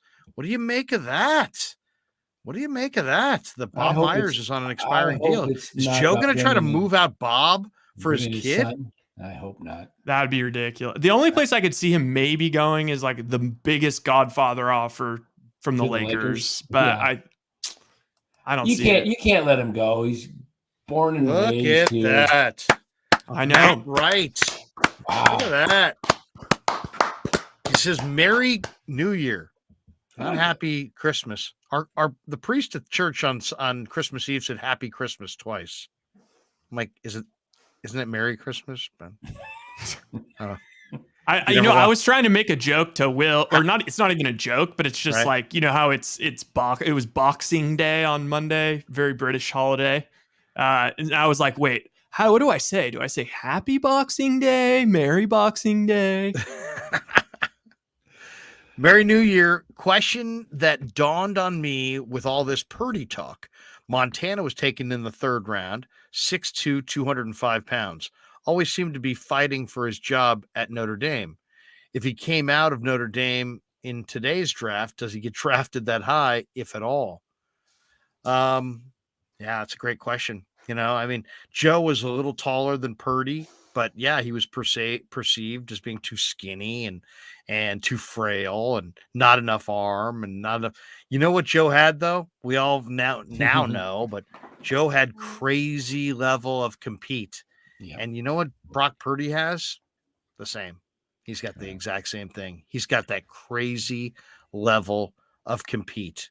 And that is kind of one of those traits that kind of, it's kind of gets you to the finish line. If you're a crazy competitor, but Joe was incredibly accurate, very athletic, had this incredible escapability. Brock has that as well. So I do see a number of similarities. I hate to put that on Brock because, Joe, there's only one Joe Montana, and we all know that Brock Purdy is just off to a hot start and is probably going to come back to earth to some degree. But so far, Brock Purdy looks like the real deal. Yeah, I really like because when I didn't see some of these players in the past, when I didn't actually watch it live, it's really kind of hard sometimes to picture like what was that guy, like who would he be like now, like what does that look like? So like that's where I like a guy like Luka, and you're like, oh my god, like maybe that's what Larry Bird would look like now, is just like freaking going bananas like Luka. I feel like Joe Burrow, from everything I've heard about Montana, it seems like maybe Joe Burrow is like the closest comp I can think of. Well, as far as just steely calm and and great accuracy, and I would say that's a good call. Joe, though, the one thing that Joe did have, a young Joe Montana, had this exact trait that Purdy has now, which is that he wasn't the fastest guy, but in a way he was. You know what I mean? It's like he got away a lot. And that's what Brock Purdy does. He gets away. I mean, and he moves. Joe moved in the pocket and then threw strikes down the field. Yeah, I think Burrow is a great comparison too, just because how Burrow seems so unflappable. It's I mean, look how many insane. times, that beautiful spiral that they always show of Montana against the Eagles to Rice down the middle. Joe got pulverized in that football game. I think that was 90. And it was a 10 a.m. start in Philly. They had Reggie White, Jerome Brown, all these monsters up front, and they hit, Seth Joyner. They hit Joe a ton in the first half, and he burned him in the second half for 4 touchdowns or something like that. And the Niners came from behind. And that pass that he threw there to Rice, which was like down the middle on a post pattern, Jerry catches it in stride, never broke stride. I mean, it was a thing of beauty. You don't see that. It was one of those things that you saw almost all the time with the Niners. You realize now, years later, you haven't seen it since. You know what I mean? It's like nobody really hits these receivers down the field in stride with any kind of regularity. Joe Montana did. John Taylor, Jerry Rice, he just he did it in Kansas City. He did it in Notre Dame. He did it at Ringo High School. That's what he did. That's and I get the same feeling watching Brock Purdy, not to compare him to Joe, but just the fact that you watch him, he was great in high school. He looks very similar to what he is now. You watch his Iowa State film. It's many of the same kinds of things he does right now. So who knows? Who knows? Clearly the whole league missed on Brock Purdy. Matt Wright, thank you very much for that incredibly generous donation. And great comment too about Joe Montana. How about that? $99.99 from Matt Wright. We got this one's kind of interesting. GD5, Brock plays like he's trying to prove his doubters wrong every time out. What do you think of that? I like Boulder it. shoulder. I mean, it does seem like, it's like a sports movie. Like, it's insane how he just has so much moxie, and it's just, Ray today was telling us that, like, from the jump, it was like, hey, like, he got in the huddle and was just like, shut up, everyone shut up, I got it. Like, he's just the man. He's got some alpha. He's absolutely an alpha. MF says, Scott Boras or Tim Ryan coming on the Krueg show. I did put it in a call to Scott Boras. I will make another effort on Scott Boras. Tim Ryan, absolutely. Tim Ryan's a friend. I just have not had a chance to really run into Tim in the last few weeks, but I am going to ask him before the end of the regular season. So, MF, I promise you within the next 10 days, I will extend an invite to Tim Ryan and get him on here. I did hear Timmy said that I was the hardest working guy in football or hardest working guy in media or something like that. So, much respect for Tim that he's recognizing the truth. No, that I work hard. Matt Wright says, here's $1.99. Merry New Year is a Trading Places reference. FYI. There you go. My favorite part of Trading Places. You saw, right? You ever see Trading Places? I don't think so. Eddie Murphy? No. Jamie Lee Curtis topless? I think I have maybe seen that scene. Yes, you almost need to look that up. But yeah, there's a guy, the guy who plays. Do you ever see what's that? Do you ever see Breakfast Club? Yeah. Okay, you remember the principal, the sadistic principal in that movie? Yeah. That same guy plays this like evil agent who like basically screws Dan Aykroyd over, and they're trying to paint him as a total jerk. And he's at the payphone, and somebody comes up to him. He's at the payphone, and he's like, "Get lost, maggot!" And it's a classic Trading Places line. I guess you have to have seen it. Matt Wright, though, there you go. A little reference to Trading Places. Corey Cooper, this is kind of interesting. Brent Barry is with the Spurs front office now. Keep an eye on him for the Warriors job. That's interesting. Huh. Would he bring Rick in? Ooh, I'd like to hear Sai's thoughts on that. I love Brent Barry. Oh, yeah. I think he's really, really smart. I love Rick. I'll say this. I think Rick is another guy that, he's He's been a controversial guy at different points in his life, but Rick is a really good guy. Really good guy. Good people. Nothing but great things to say about Rick. Steve says, did Brock steal Myers' pistol guns asking for a friend?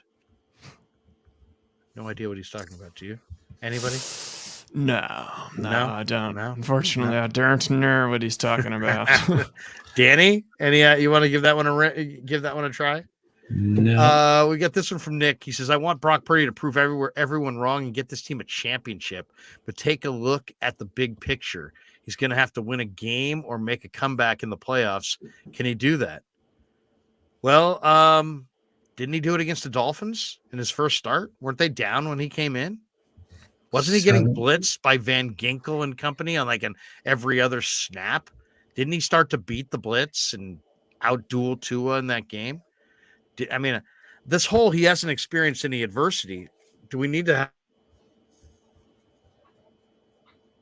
refresher course on what he's done so far?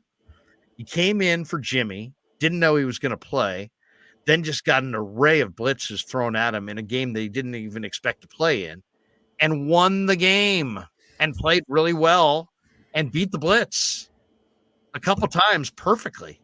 Right. That was that game. Then he's beaten Washington's defensive front. That's as good a defensive front as there is. He's won in Seattle. All the noise and we'll see if he can do it in Seattle. I remember, it was Ryan Fitzpatrick in the pregame show on Amazon going, well, you know what? It's one thing to do it, but it'd be another thing if he did it tonight here against this defense and this atmosphere and this stadium with this noise and sore ribs. And he didn't make a single pass all week in practice. He had that much pain. And obviously, I don't know if he shot it up or what, but he went out there. He was nearly flawless outside of the one pick that was dropped. Right. It's an incredible game. So, to me, what's really the most impressive part about Purdy is that he has found a way to make George Kittle look like Travis Kelce. Ever since Purdy has shown up, George Kittle is a star. George Kittle's got this I love Jimmy thing going. If you were smart, you'd love Brock because Brock's the guy that's going to add another level to your home. George Kittle, he's never looked better. Did you guys look at the numbers of Purdy or Kittle since in the last 3 games? Oh, I mean, he's winning fantasy. He's swinging fantasy matchups everywhere. George Kittle in Purdy's 3 starts, 14 catches on 16 targets, 241 yards, 4 touchdowns. Purdy has a perfect 158.3 passer rating when targeting George Kittle. George Kittle, the Niners have been looking to get George Kittle off for a while. And if you can get George Kittle rolling, imagine how good this team's going to be when Elijah Mitchell is there to finish games in the 4th, and you've got Deebo Samuel. And Ryan and I walked right by Deebo in the locker room today. He's moving well. Looks thick too. He's moving well. He's ready to roll. I'm not saying he's going to play this week. He's not, but I would say he's ready to play by next week. Yeah. I think he probably is. They probably won't play him just because, what's the reason? But, I got to say, I'm a little bit nervous that, I don't know. What's your feel as far as like the resting players thing with the Niners right now? Because you can't. I mean, there's just not enough roster spots. But like the Bosas and the Armsteads and I would target certain guys to rest. I mean, I'd like to rest McCaffrey. Yeah. Who else? You can't really rest your left tackle because you need him. You need him to protect your quarterback. I wouldn't. Maybe Bosa. Yeah. I might rest one of my linebackers if they were dinged up because you got such quality depth there. And I don't know that there's I think they'll be just fine playing Flanagan Foles or anybody else really. Jimmy Ward would be a guy. Charvarius Ward would be a guy that I would take off the field if I could, just because Charvarius. I mean, a healthy Charvarius. I know he's got the groin, and if he's healthy and rolling, he's been a shutdown guy all year. I mean, to me, that's one of the big questions that needs to be asked.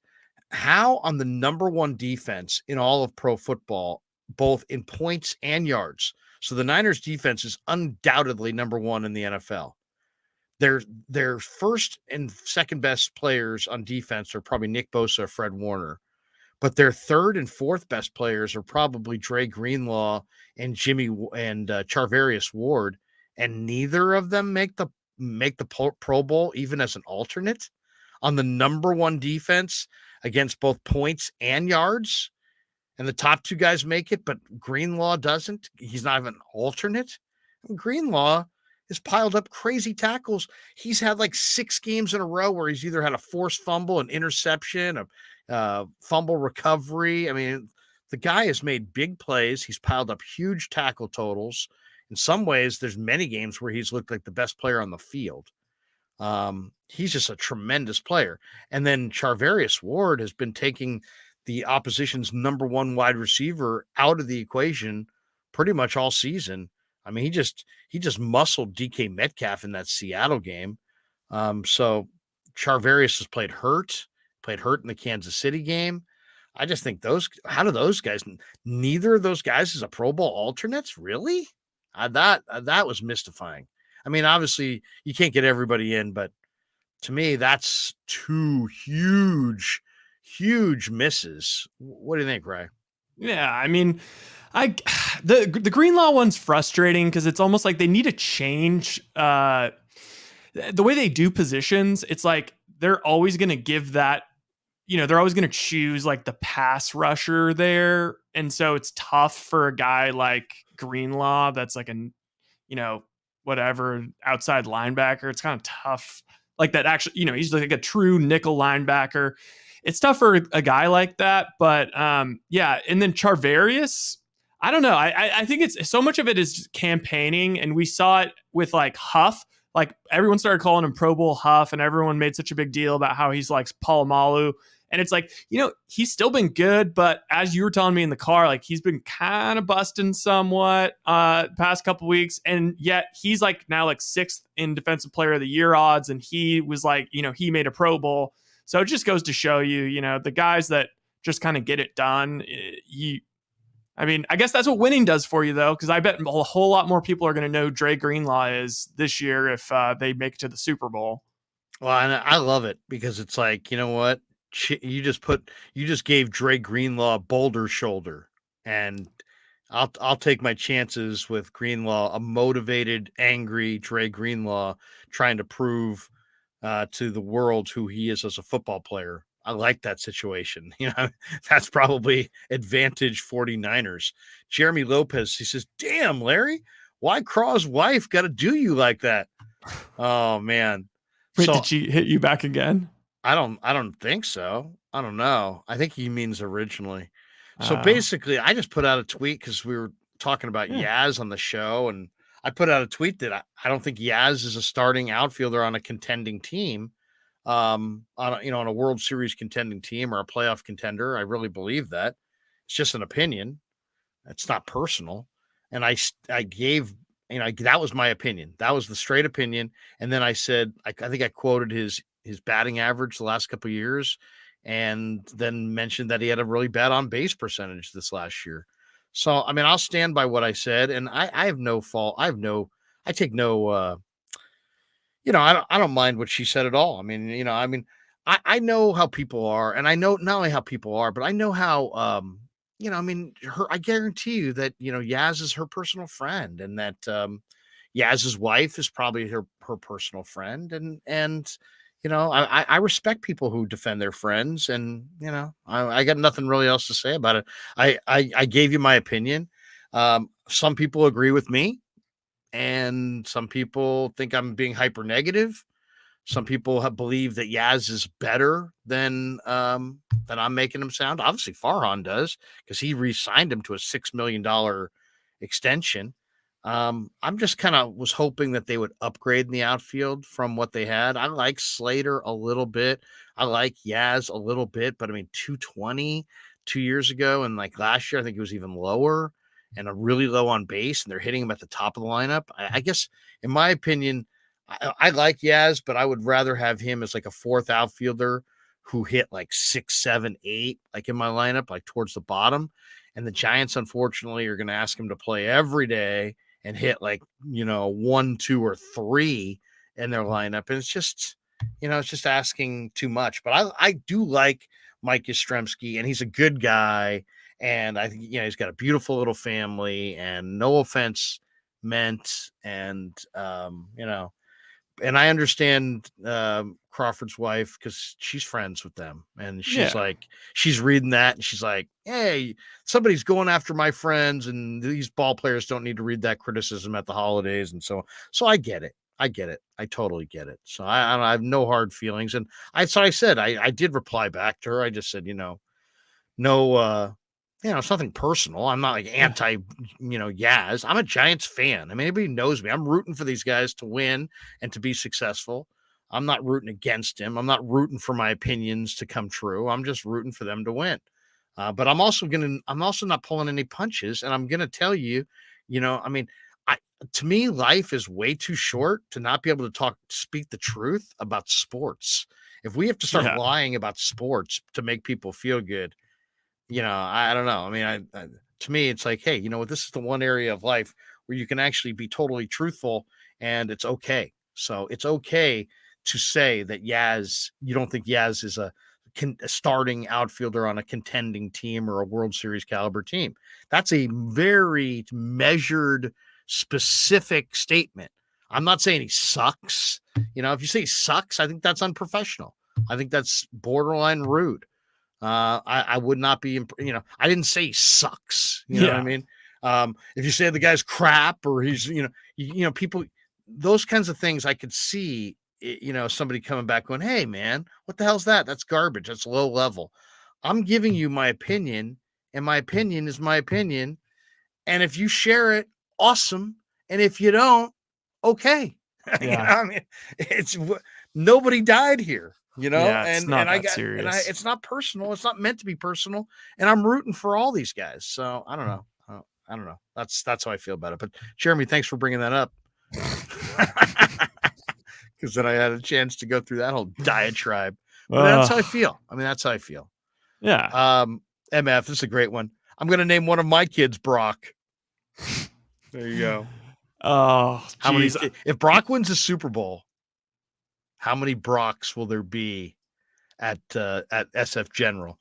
I bet you when the Giants won in 10 and 12 and 14, there were some busters. Oh, for sure. There had to be some busters. Yeah, and I mean, Brock is kind of, I think Brock Lesnar, like some meathead type dude. But I mean, this might just bring the name back fully. Brock. It's an underrated name. Is that short for anything? Brockster? Brockton. MF says, I know Larry was right about Brock Purdy before the season, but what about the predicted struggling run defense? Oh, is he coming for you about the run defense? Because No, seriously. I can't remember. I said, and it's funny that I love MF because he's holding my feet to the fire on this. I said that I thought the Niners would really miss DJ Jones and they would have a hard time stopping the run inside. The interesting thing is the one guy who was able to kind of do something about it was Javon Kinlaw, and Kinlaw's been hurt. And the 49ers have really have struggled at times, to stop 3rd and 1, 4th and 1. I think specifically about the Atlanta game where they really struggled in short yardage to get off the field. It hasn't burned them since. And I kind of wonder, it is one of the things I do wonder about with the Niners. Are they a really improved run D and or is it teams haven't tried them enough in short yardage? I think they're the kind of team that still you may be able to run on just in short yardage. They haven't allowed a 60-yard rusher, MF. So you're absolutely right. They have stopped the run even without DJ Jones. But as far as can they stop the run on 3rd and 1, 4th and 1 in a big playoff game to get off the field, I still have a big question about that. And I think to me, that's a big question, period. Because if people can convert on 4th and 1, 3rd and 1, 4th and 1 on a regular basis against you, that just makes your defensive, challenge that much greater. Hell of this, hell of that says CMC is the X factor. I don't think there's any doubt.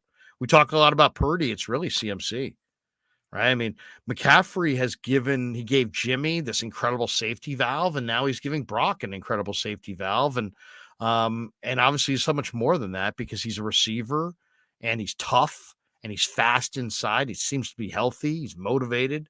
Yeah. I mean, CMC looks like he's given the Niners absolutely everything he's got. And maybe it'll be enough to get the ring this year. I mean, what a story it would be. Yeah, it's Danny, the rare win-win trade. Like you've what's that? It's kind of the rare win-win trade. Like I feel like McCaffrey's so good that you can almost get bogged down by wanting to get him involved in like every play. And I feel like Carolina has kind of taken off now that ever since they got rid of him. Yeah. I can't believe though that Philly's running back made the Pro Bowl over McCaffrey. Because McCaffrey's been incredible.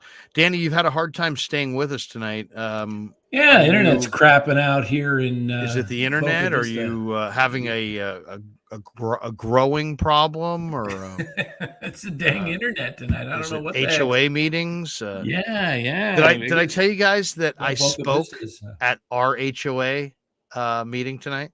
Oh no way. Yeah, spoke at our HOA over parking because some of the units in the condo complex have two-car garage and 2 parking spots in front of their garage. But my house, because of the structure of it, we have a 2-car garage, but we don't have any spots in front of the house. So I simply asked them if it would be all right if, I parked in the visitors parking or registered a car for the visitors parking. I mean, you would have thought I was asking to, there was probably less concern about the Louisiana Purchase than this little transaction. I mean, do you have pictures of the spots? Should there be a stipend? What is owed? The norms of HOA behavior and all that. It was very involved. So now the board, the women, the veterans. There's a number of veterans on our board. They're gonna think it over. I've made my plea to be able to park my vehicle and my, in the visitor parking, and we'll see after they, we'll see after they deliberate. Do I see smoke rings come out? I mean, what will there be? Will there be some indication that tells me? I don't know. I'm not really sure. But I'm waiting on the HOA. I know. Well, the part I never really know where to park. Like, I don't want to block in anybody outside your garage, but I also I feel kind of bad taking up a visitor spot. Really, I know. It's there's a lot of dilemmas. Matt Wright, who's already been a huge donator tonight. Thank you, Matt. He said, "What's the bigger joke, the NFL Pro Bowl or the MLB Hall of Fame?" We talked to Jake Brendel today. We're like, "Hey, you're an alternate for the Pro Bowl." I go, "Who's gonna drop out at this point? There's no game." And he's like, "Exactly. I don't know. I have no idea how that works." I mean, these are guys that are in the league. They're not playing the game. They're not going to play the game. No, they're not playing the game. Oh, he was like, I have not heard one thing. I have no idea. Could you imagine opting out of a bonus? You're going to get a $50,000 bonus. There is no game. I opt out. Yeah. I didn't mean to opt out. It's like opting out of third team All NBA. Exactly.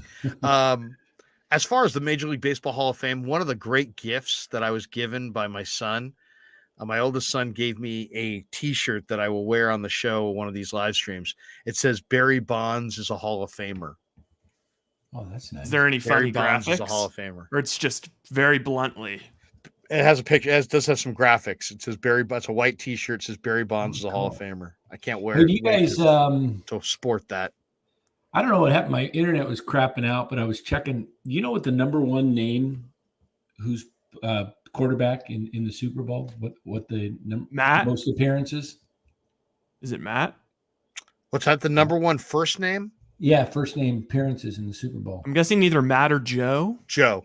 Yeah, there's been quite a few Joes. Well, Burrow added to it. Namath, Flacco, Cap. See, Joe, Namath, Joe. Burrow.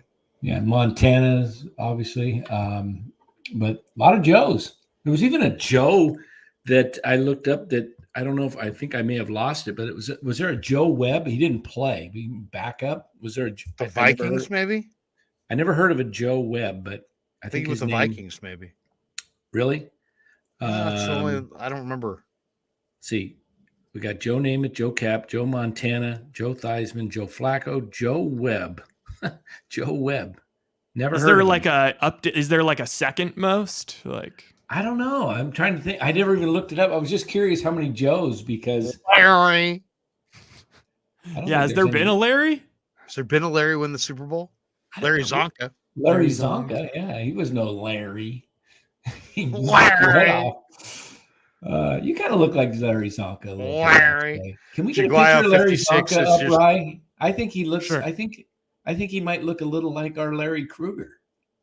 I thought of Larry Zonka this year when I watched Kyle Shanahan use Trey Lance. Jaguayo 56 says here's $2. Since we're playing the Raiders, thoughts on Derek Carr? That's right, Derek Carr. They're moving out Derek Carr, and he's leaving the facility. He's basically not sticking around. I don't like that, man. You're on the damn team.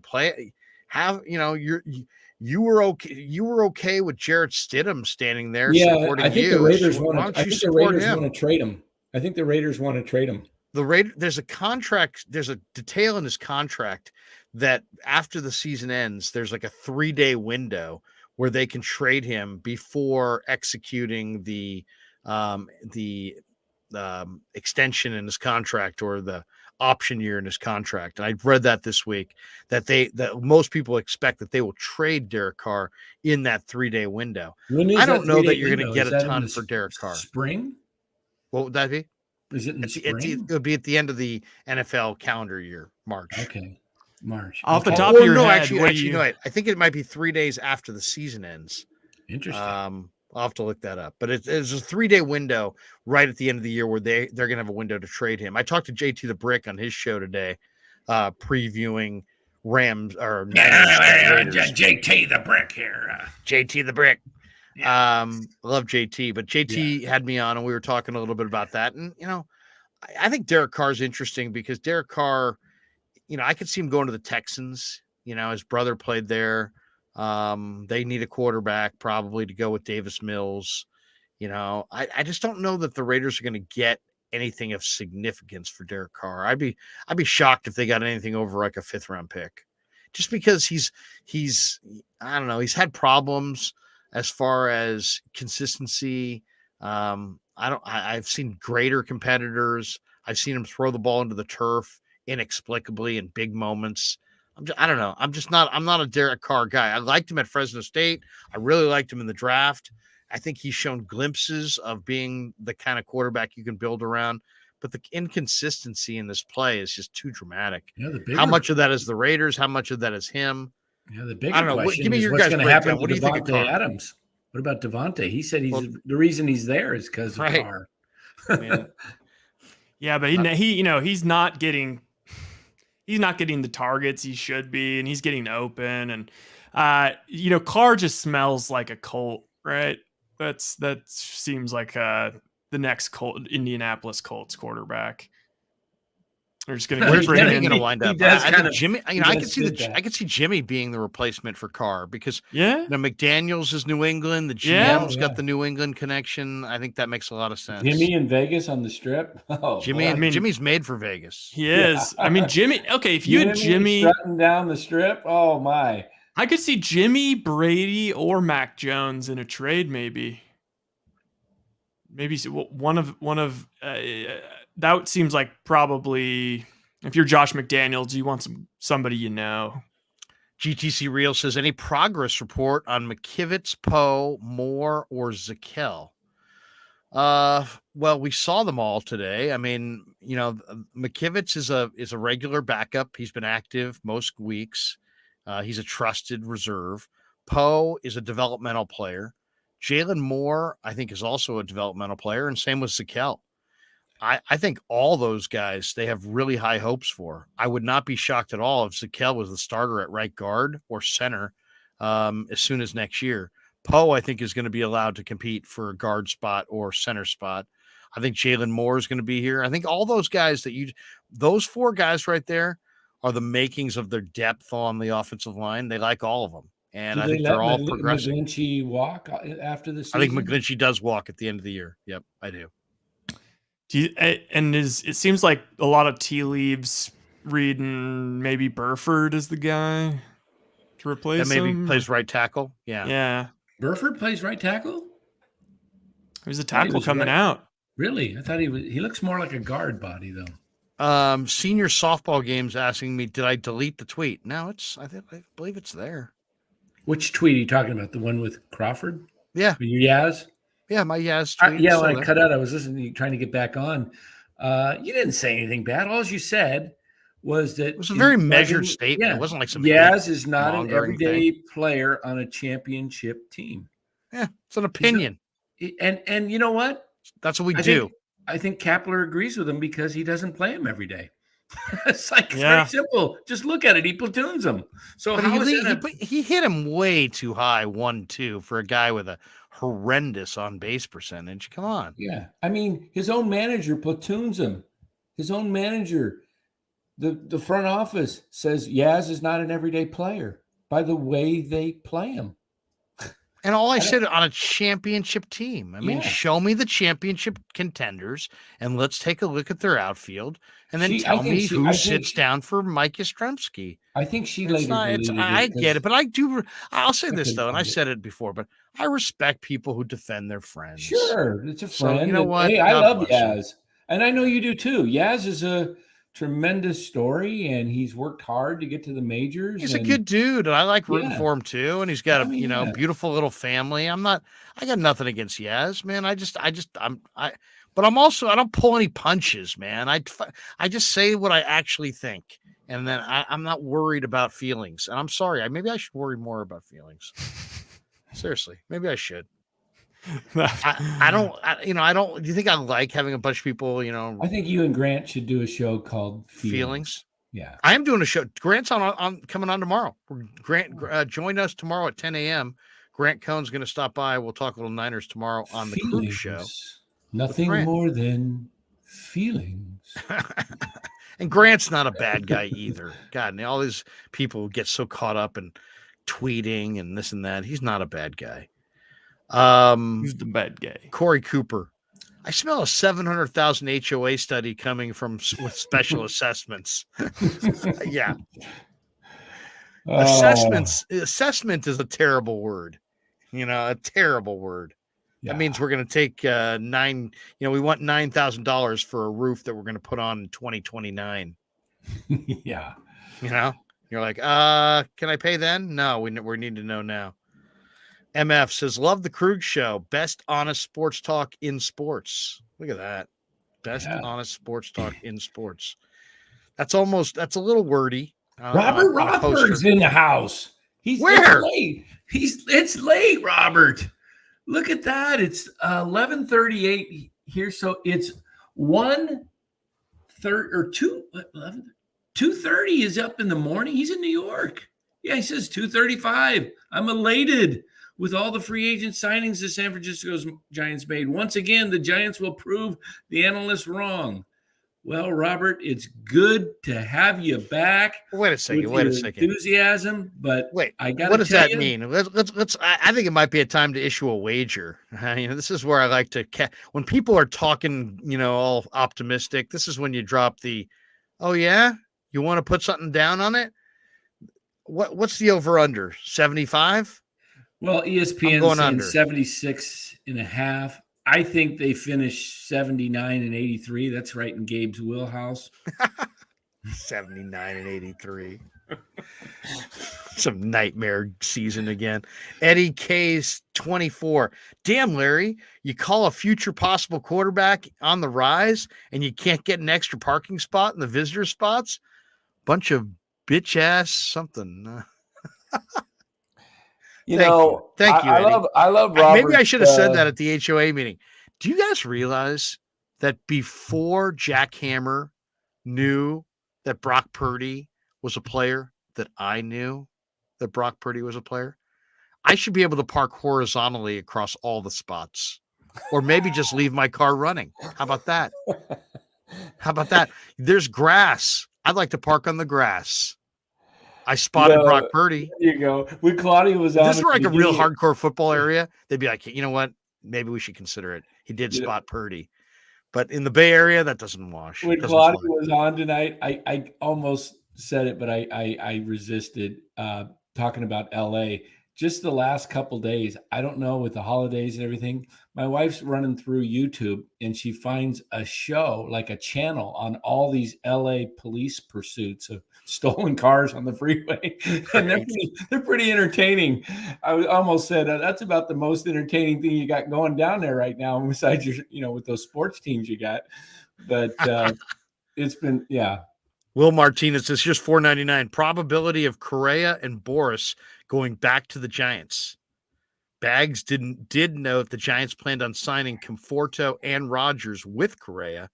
The lunatic fringe is alive, by the way. I'm not sure what the lunatic fringe being alive, by the way, means, but any chance that Correa comes back to the Giants was somebody just joking? I thought I saw on Twitter earlier that Conforto had a problem with the physical.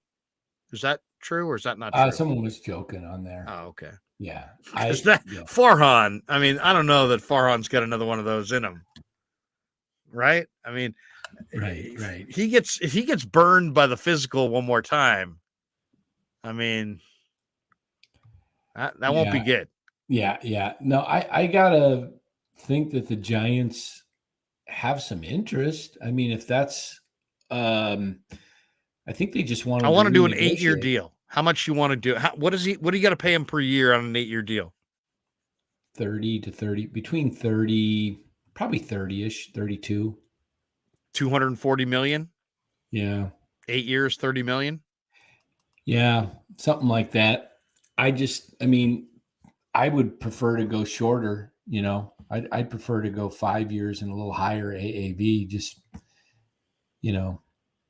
but we'll see. They've got the money. They got the money. And Sandwich. Anyone think Trey Lance secretly wants Brock Purdy to fail? No, I don't believe that. No. What do you guys think? No, I mean, that's what you do in junior high when you're in second string, I think. Corey Cooper says, Larry, you turned Grant on to Brock Purdy. I heard the show. What can I say? I'm a Purdy man. Do you like that? I'm a Purdy man. Robert Boyd, $5. Michael Conforto, haven't heard anything else on him. Did he fail his physical? Not yet. Not yet. They got Rodgers. Did I ever tell you there was an NFL Films thing of the Cincinnati Bengals? It was the most pathetic thing I've ever seen. It was during the Bruce Coslett era. Do you guys remember Bruce Coslett? Yeah, he was an offensive coach. He had no personality. He was a coach. Didn't he play too? Was he a kicker? He probably did play. I mean, most coaches play. But he's talking to his team, and he's mic'd up, right? And he's like, "Are we 1-13?" Which is a ridiculous question. He goes, "Are we 1-13?"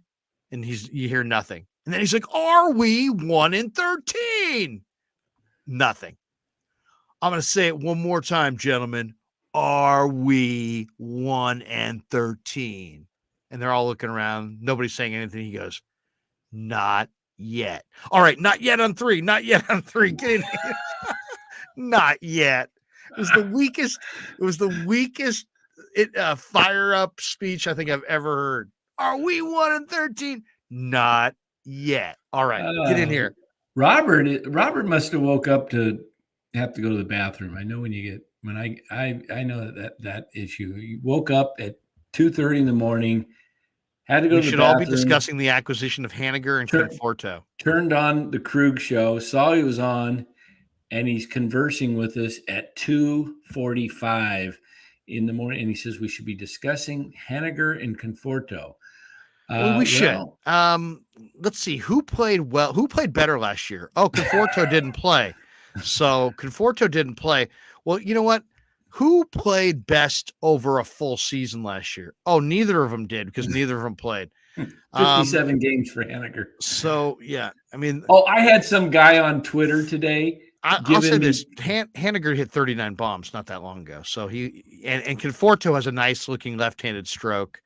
I like them both, but they still need more. Check this out. I had some guy on Twitter today. He's giving me crap over because I said they should sign Hosmer for first base, which I would endorse because I think Hosmer would hit about 275, 280. Exactly. I said he's better than Wade, and the guy goes, "He's not a Gold Glover anymore. What are you thinking?" And I said, well, he was a Gold Glover, and he's a upgrade. 4-time Gold Glove. Yeah, and I go, he's an upgrade over everybody, over Wade. So he sends me this stat, right? And he says, since 2019, Hosmer's had 29 errors at first base, and Wade has 7.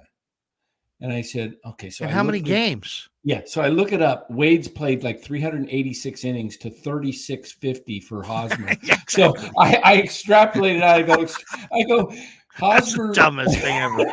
Hosmer makes an error every 1 out of every 125 innings, and Wade's 1 out of 54. I said, what are you thinking? I said, try the eye test, dude. It's like, yeah. Wade is a better first baseman than Hosmer. What was the guy's name? I'm trying to look it up here.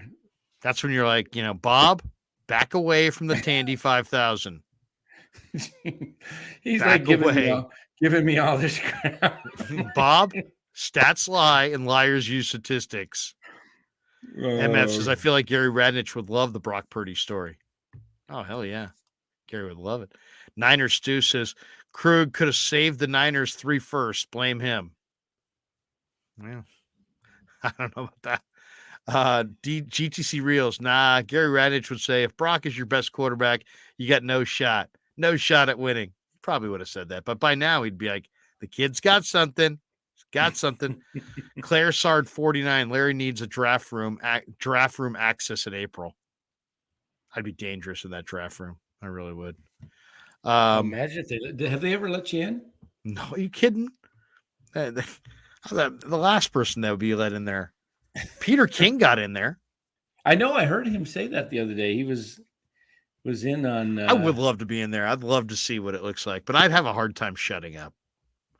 I'd be like, "What? We're taking that guy? We're taking Purdy? Could you imagine? What do you think? They let me in the draft room. I get kicked out. Did you ever find that picture of Zonka? What's that? Rye? Yeah. I have a few. I wanted to put it up where you're at because I remember him kind of looking a little bit like Larry. Are we talking stash, no stash? Well, yeah. I look like Larry Zonka? A little bit. Larry Zonka's a good-looking man. Thank you very much. The head size is kind of there. Yeah. Well, I mean, it's 7 3/8. Sean Crowley. Oh, Correa will sign with every team in the majors before spring training. Larry, what are you sending me? What's that? I'm getting these messages. Gosh. Good night. What messages are you getting, Danny? Maybe maybe you sent them a while ago. They're just coming in. So, Did you like those? Oh man. Robert Rothberg, Larry, with all due respect, the San Francisco Giants team will prove you wrong. Can't wait. Well, let me say, first of all, you don't even know what I've said. So how are they proving me wrong? I haven't even made a declaration for the season. So for all you know, I said they're going to win 110 games. I haven't made any declarations at all. So, but you're right. I don't believe. I don't think they can't hit. They can't hit at all. It's not a good offensive team. I think their offensive numbers this year were totally smoke and mirrors. You just lost your people act like, the Giants just didn't get Aaron Judge. No, they lost Carlos Rodon. He was their ace. They let their ace walk out the door and replaced him with Stripling and Minaya. I like Stripling and Minaya. Neither of those guys is Carlos Rodon. So you lost Rodon. Belt's not back. You don't have Belt. Belt's probably one of your best players. I don't know what they're going to do with Listella. You didn't get more athletic up the middle like you wanted to. I don't know. I mean, unless Casey Schmidt is like some great third baseman and he's going to make the team out of the chute, or Vaughn Brown is some awesome center fielder and I don't realize it yet, and he's going to, have some incredible year, or maybe they're not done. I'm actually hoping that's the case. So we'll see. Let's see what else they do. Also, I mean, I think, Robert, you're saying that with the thought they're going to do something, right? I mean, nobody who's talking up the Giants right now is talking up the Giants saying, look at that roster. They're talking up the Giants saying they're not done yet, right, Danny? I mean, tell me that's the case. I would hope so, because the way they sit right now, I mean, they're a 75 to 80 win team. I mean, I don't think they're better than Arizona. And I'll say this: Colorado's got some really good young players on the verge. So I don't know. I mean, the Giants look glass to me, unless they're not done. If they can add a significant piece or two.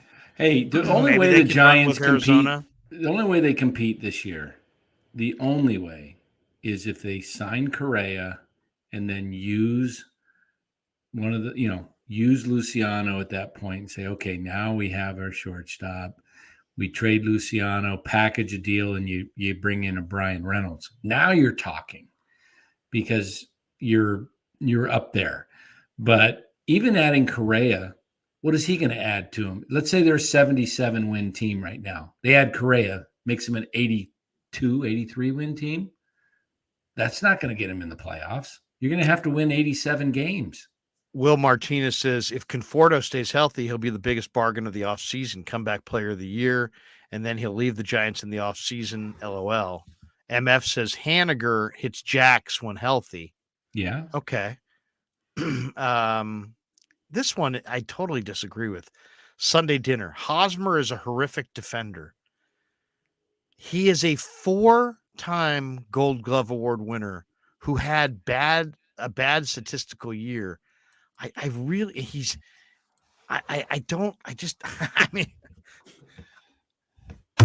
I know the stats don't look good, but I just don't believe that you go from a 4-time Gold Glove first baseman to a horrific defender. This is a team that put Darren Ruff at first base. You're telling me that Eric Hosmer is going to be noticeably worse than some of the guys they've put out at first base? Brandon Belt is a very good defensive player. Yeah. But I'm not. If your biggest argument against Eric Hosmer is that he's a bad defender, what are you even talking about? I mean, how bad could he be? I mean, I didn't watch him all last year, but 4-time Gold Glove Award winner, as his vision gone south? He doesn't take a lot of athleticism to man first base. I just think that he probably made a couple errors. Maybe he wasn't focused, whatever, and his numbers look worse than they are. He's a 4-time Gold Glove winner. Yeah, he hit 272 for the Padres last year and hit 324 against lefties. He hit 272. What Giant hit 272? Lamont Wade hit 207. And it took him the last week of the season to get over 200. What did Belt hit? Belt? What did Crawford hit? What did Yaz hit? What did any of these guys hit? Nobody. I mean, 270 last year was like easily 295 most years. And when you look at the way Hosmer goes, kind of sprays the ball around in a big ballpark, like what you have in San Francisco. I mean, if you want to say that you want to rip Hosmer and say, you know what? Not enough power for a 1B. I want somebody who can really hit the ball out of the yard. Okay, I can respect that. I can understand that. I still don't think there's a lot of better options out there, but you know what? I get you. But don't come at me with don't go for Hosmer because he's a bad defensive player. And that's just stupid. You're putting Wade and Ruff out there most of the year, and you're going to be willing to throw Wilmer Flores out there any day of the week. But Eric Hosmer can't be picked up because he's bad defensively. I mean, what are we talking about? Am I missing something here? I mean, no, you're not. Flores, Hosmer. I mean, I don't care what the stats say. Watch the games. I mean, how do you win 4 gold gloves if you're that bad? I don't know. Yeah. I don't know. Yeah. Somebody said, MF says Wade's going to be DFA'd by the end of the year. But see, that's not soon enough for me. End of the year, that I already see lots of failure at bats. I don't want to. Hey, I was looking at the roster. Here's my prediction. They have to add Conforto to the 40. So I'm looking at this 40 roster. And I'm going, okay, somebody's got to come off. And I'm thinking, I'm going to guess it's Austin. I'm going to guess Austin wins. Gets DFA'd because they've got this left-handed guy they picked up in the Rule 5 draft. What's his name? I always forget his name. I want to say Boyle, but it's not Boyle. Anyway, I think Wins can clear waivers. They sign him too. They sign him to a minor league deal, and then sign him to a minor league deal. He clears waivers. He comes to camp and he competes for the job. But I think they want Blake Sable. That's the guy. He's a left-handed catcher. He played in the Arizona Fall League this year, and he was behind the dish.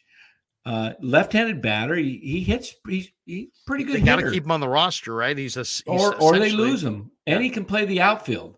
So I think the versatility factor. I think he gets the backup job to Bart. And then, like I say, Wins is down there as a backup in the minors. And they also did re-sign Ricardo Genovese, the other catcher that they like. So they liked him. MF says, thanks to JD and Larry for answering my text line question yesterday about Carlos Correa. Corey Cooper says, Giants record this year will be 70 wins and 92 losses. Jaguayo says, here's $2. Stop with the Giant Niners Dubs talk. Give me Pasquale. Oh, he always wants that. Hey, there's Buster. Pasquale. He's very favorable to Pasquale. What are you doing, buddy? We grew up with a Sunday dinner. We grew up with a Sunday dinner. You got 2 Pasquales there. We're coming down the home stretch on the chat here. Let's see. What else do we have? Buster, you want to be on the show, huh, Buster? Buster wants to be on? He's like all over. Here you go, Buster. This is another one. Sunday dinner. Larry, you've obviously not watched the Padres play the last few years. What does that even mean? I watch baseball all the time. I do watch the Padres play. I don't watch the Padres play every day. I'm not saying that he hasn't even regressed defensively, but how bad could he be? I mean, seriously, how bad could Eric Hosmer possibly be at first base? You're telling me he's worse than Ruff? He's worse than Wade? I mean, if you tell me he's worse than Belt, I'm with you. You tell me he's worse than those guys, and I'm not. Robert Boyd says $5. What would it take to get Rafael Devers from the Red Sox? You guys ever talk about the San Jose Sharks? I like the Sharks. Usually I go once or twice a year. We don't really talk a lot of Sharks. Maybe we should talk more Sharks. As far as Devers, a lot. I mean, Devers is a big time hitter, right, Danny? I mean, I would imagine it would take 300 a lot to hitter. Devers. Yeah, Yeah, take a lot. Yeah, he is a free but they're agent not going after this Devers year. because they've got Casey Schmidt. They love Casey They Schmidt. got Schmidt and VR. I mean, somebody and may Welker and right.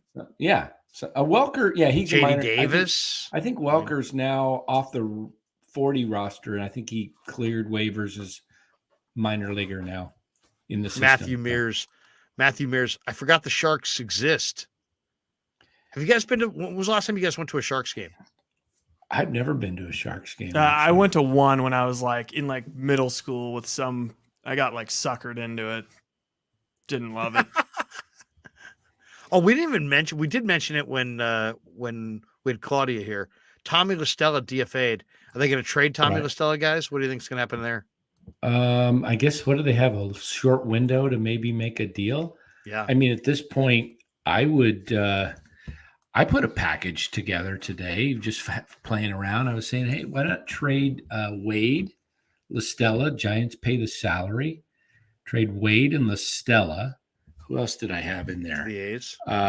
Gonzalez, because they need to make room on the roster. So LaStella was one of them. So, and they still got to drop somebody else. But it was Wade, LaStella, and Gonzalez and Diaz, Isan Diaz, for Tony Kemp and Ramon Laureano. I was thinking plug up center field. Kemp plays second base, can platoon. He's a lefty, can platoon with Estrada, and both Estrada and Kemp can play left field. So now you've got some speed, plus you got a lot of versatility. So you don't have to, you really can get by with only carrying Conforto, Haniger, Yaz, and Slater as your outfielders, because then you got Kemp and Estrada that could play out there, plus Peterson. So your roster's more flexible. You can move guys around, in switches and stuff. So, and I understand some people think Laureano is similar to what they have, like a Slater. I think he's better defensively. He's got a better arm. I don't know much about Laureano as far as his bat. It's not top notch, but I like. They got to make Laureano. room. They got to make room. They got to make room on that roster, and I don't see I like that idea. Will Martinez says, will Dan give up his season tickets if the Giants don't get Trevor Bauer when the Dodgers release him? Danny got a lot of criticism for his Trevor Bauer takes. Yeah, I wasn't suggesting the Giants actually keep You want Bauer. Trevor Bauer. I'd like Bauer in the sense that if you release him, but you got a prospect. But heck, at this point, they're going to stink. Why not just go ahead and bring in Bauer and just rattle everybody's cages? Sunday Dinner is now trying to prove his point. He says, hey, Larry, go make threads in the Padres and Red Sox subreddits saying Hosmer would be a good option for the Giants at first base, and then let us know what they say. I know. Believe me, I know. They paid him a lot of money. The Padres paid him a lot of money. He didn't fulfill the deal. I get it. I understand. But it's a different deal for the Giants. If the Giants get Hosmer, they get him for free. They get him for the major league minimum. And look what the Giants have. Look what those teams have, and look what the Giants have. So yeah, I'm not saying Hosmer is my first choice to play first base. I like Pavin Smith. I like the idea of making a trade for an up and coming type player, but I would take Hosmer, and I don't think it's a stupid deal at all. I think it makes sense. I think he would fit well in the yard. I think he could have a career renaissance. He could keep the line moving. At least Hosmer, you could literally hit, 2-3, and he's going to get on base and hit some line drives. I do understand though he's regressed. I do. I get it. He's regressed defensively, but he was a 4-time Gold Glove winner. I just kind of wonder how much. Corey says, I'd take Hosmer right now for this Giants team. Can we show any of that, or are we allowed to show? Yeah, you can show that. Look at that. No sound. There's Hosmer at first base. I mean, I'm sure his metrics, he probably had some bad days. I don't doubt it. But I mean, come on. I mean, think about who they've put there. Oh, look and at think that about play. what he is. Look at that play. I mean, is he Jeez. better than Wilmer Flores and Lamont Wade and Tommy LaStella? And I mean, that's who they have right now. So yeah, he is. He's better than those guys. MF says James Outman's a beast. Yeah, for the Dodgers. Sadly. Yeah, that's who I wanted for Bauer. All right, this is what we're going to do. I have read a very interesting Warrior trade proposal that I got to get the guys' thoughts on. And this one is a doozy. And a doozy. You came up with it? I didn't come up with it. I actually just typed into Google Warriors trades, and this thing came up. Very first one. And I'm going to throw it to you guys. It's a 3-way deal. And it's really interesting. So I'll throw that your way coming up next. But first, let's go pay the bills with a couple words from our sponsors on the Krueg Show. Larry Krueger here for Telmetrics. Thanks to Casey Bateman and the good people at Telmetrics. If you're an occupational therapist, if you're an orthopedic surgeon, a chiropractor, a physical therapist of any kind, Telmetrics is designed for you to use in your practice and will greatly benefit your patients.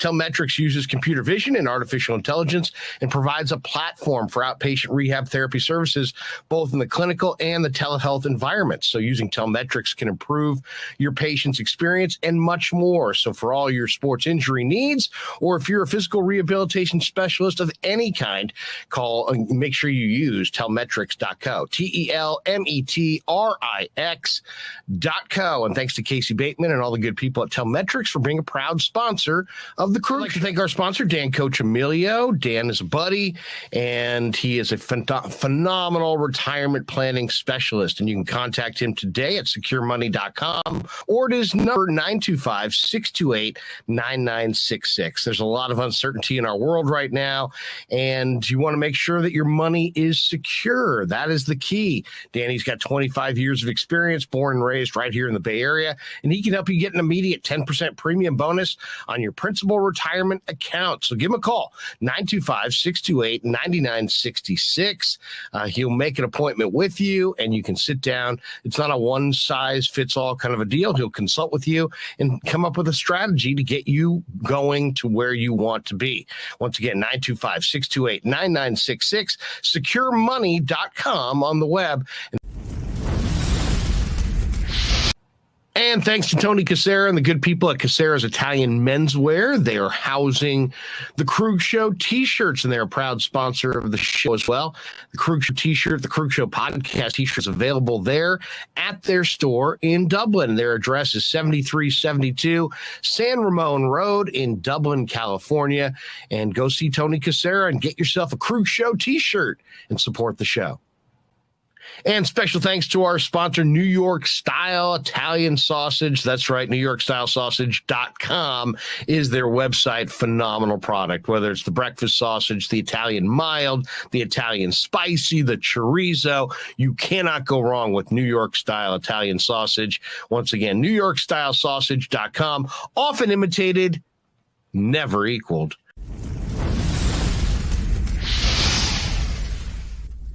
We grew up with a Sunday dinner. That means no matter how busy you were, no matter where the hell you were, you came to dinner on a Sunday night. Yeah, Sunday dinner without sausage, it's like a church without God. You know, how can you go to church if you don't believe in God? You know, and along with the sausage also became the discussions. That was discussion night. You know, it wasn't a typical family that you sit there and you're quiet, you know, and you don't talk with a mouthful. Oh no, man. Italians talk when they're eating. Italians even talk when they're sleeping. And definitely we talk with our hands. So if we can't express it through our mouth, through our lips, we express it with our hands. So, and that's what sausage is, really. It's an expression, you know, that life is good. So New York Style Sausage was started over 70 years ago. We are the largest producer of fresh Italian sausage on the West Coast. What makes our sausage in New York style is really the recipe came from back east, from New York, from Connecticut. If you look at all of our labels, there's maximum 4 or 5 ingredients, which we're really proud of. There's no preservatives, no MSG, fresh in, fresh out. The pork comes in fresh, goes out fresh. There's never any freezing throughout the process. We've always used fine quality cuts. We're never going to deter from that. It's one of the reasons why our sausage is so good. I guarantee you put our sausage up against anybody else's from a flavor standpoint, no one will beat it. Hands down. Hey, do yourself a favor and do me a favor. Go buy a package of the New York style Italian sausage. Guaranteed you will love it. Guaranteed.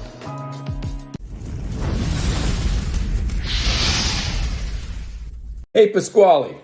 Dan Coach Emilio here for the Krueg Show. Just picked up for the very first time some of your New York style Italian sausage here at Sam's Club in Arizona. My wife just cooked it and I'm about to take a bite.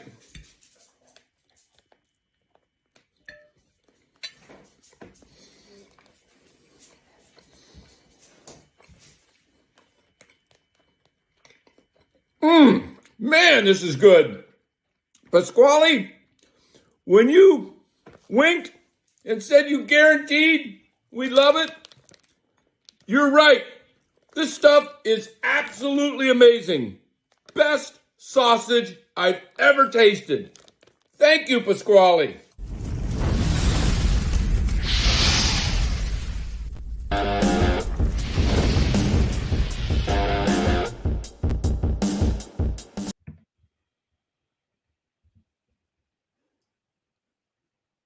Larry, I think you're muted. There we go. Yeah. Back on the Krueg Show, Larry Krueger, Ryan Smith, Dan Coach Emilio. Oh, with you what? After Warrior Basketball. 5 more subs. We are 5 away. Actually, Wow. let me say that. Let me check that again. We are 4 away. Are you subscribed, Larry? Wait a second. I just refreshed. We are 2 Stop. away. Larry, are you subscribed? Yes, I am. Oh, okay. I was going to say, you could be your 9,000th subscriber. Wait, yeah, Rise like, am I subscribed? I don't know. Maybe Ryan. We're 8,998 subs right now.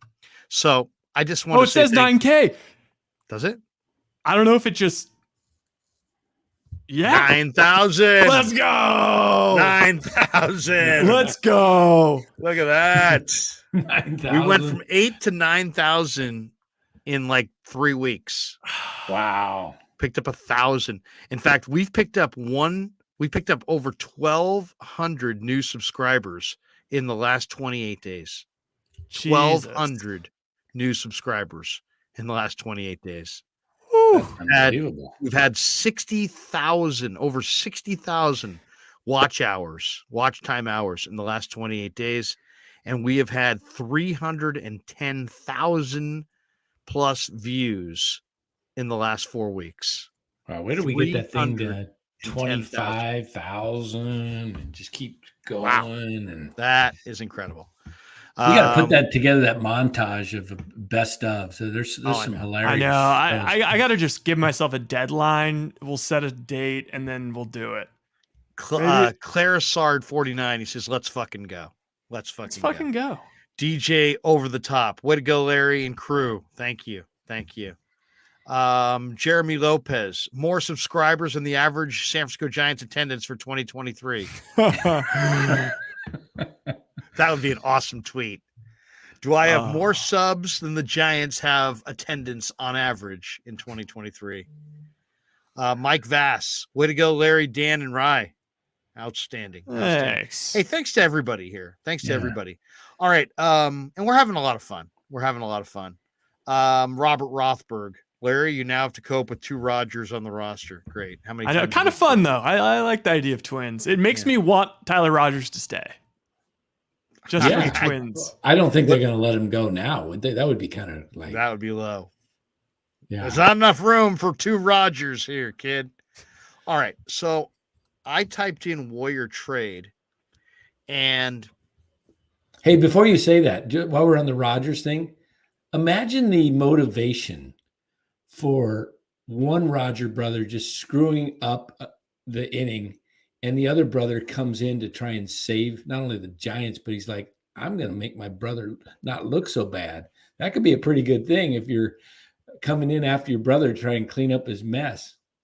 Or just you just get really frustrated because Tyler keeps putting him in a horrible situation.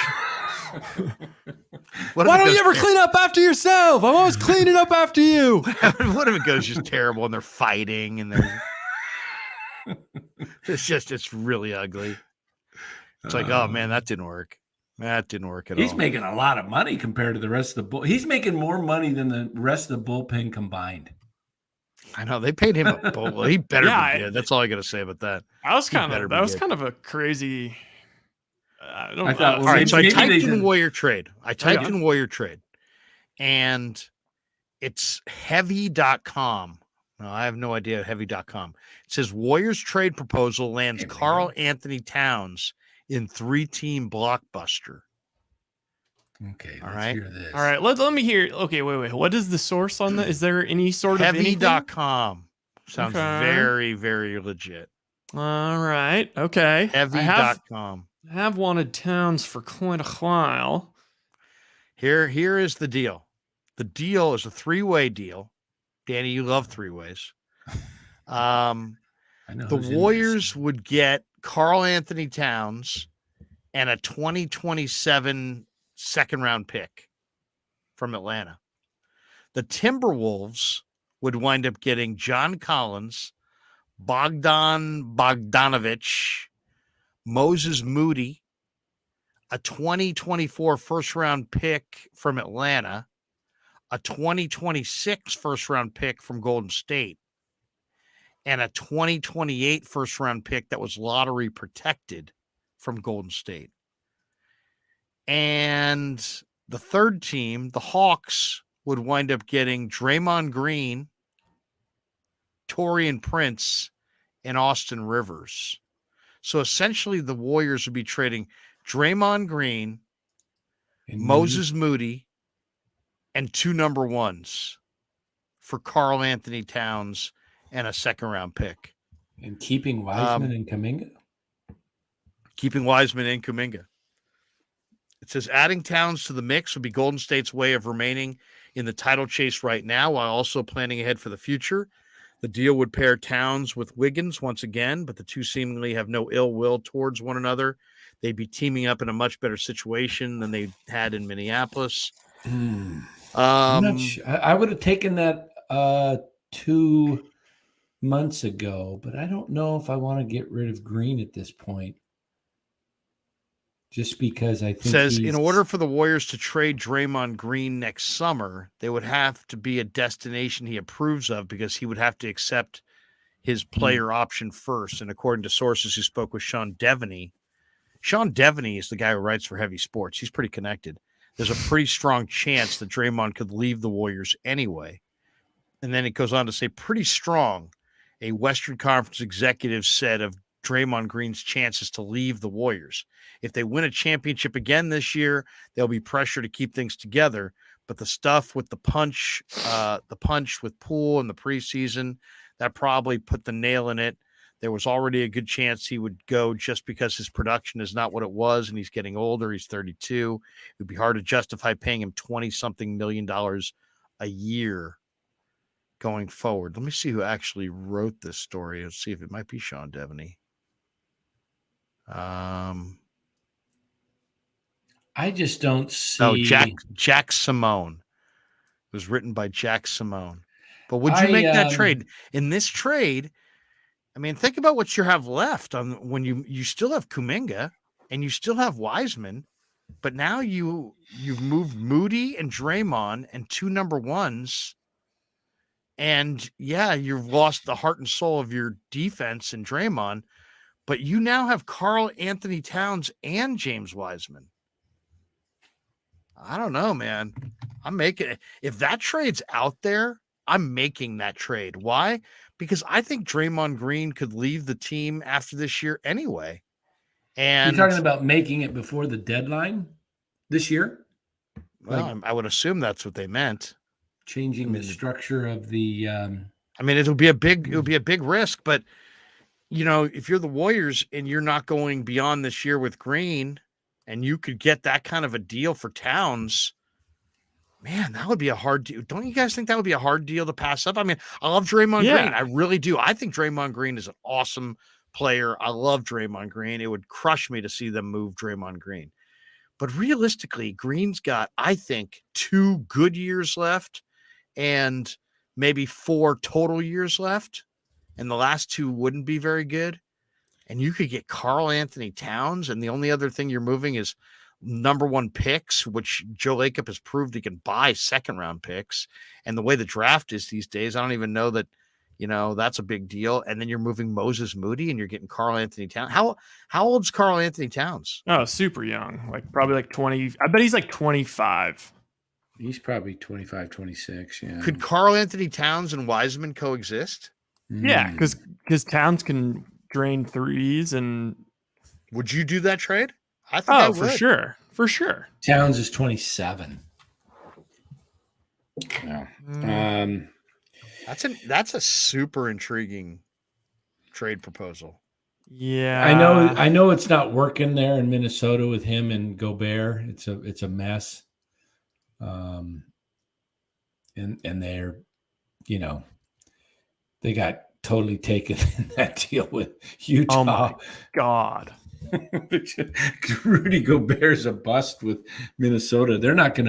They're probably a team that's going to struggle they may not make it.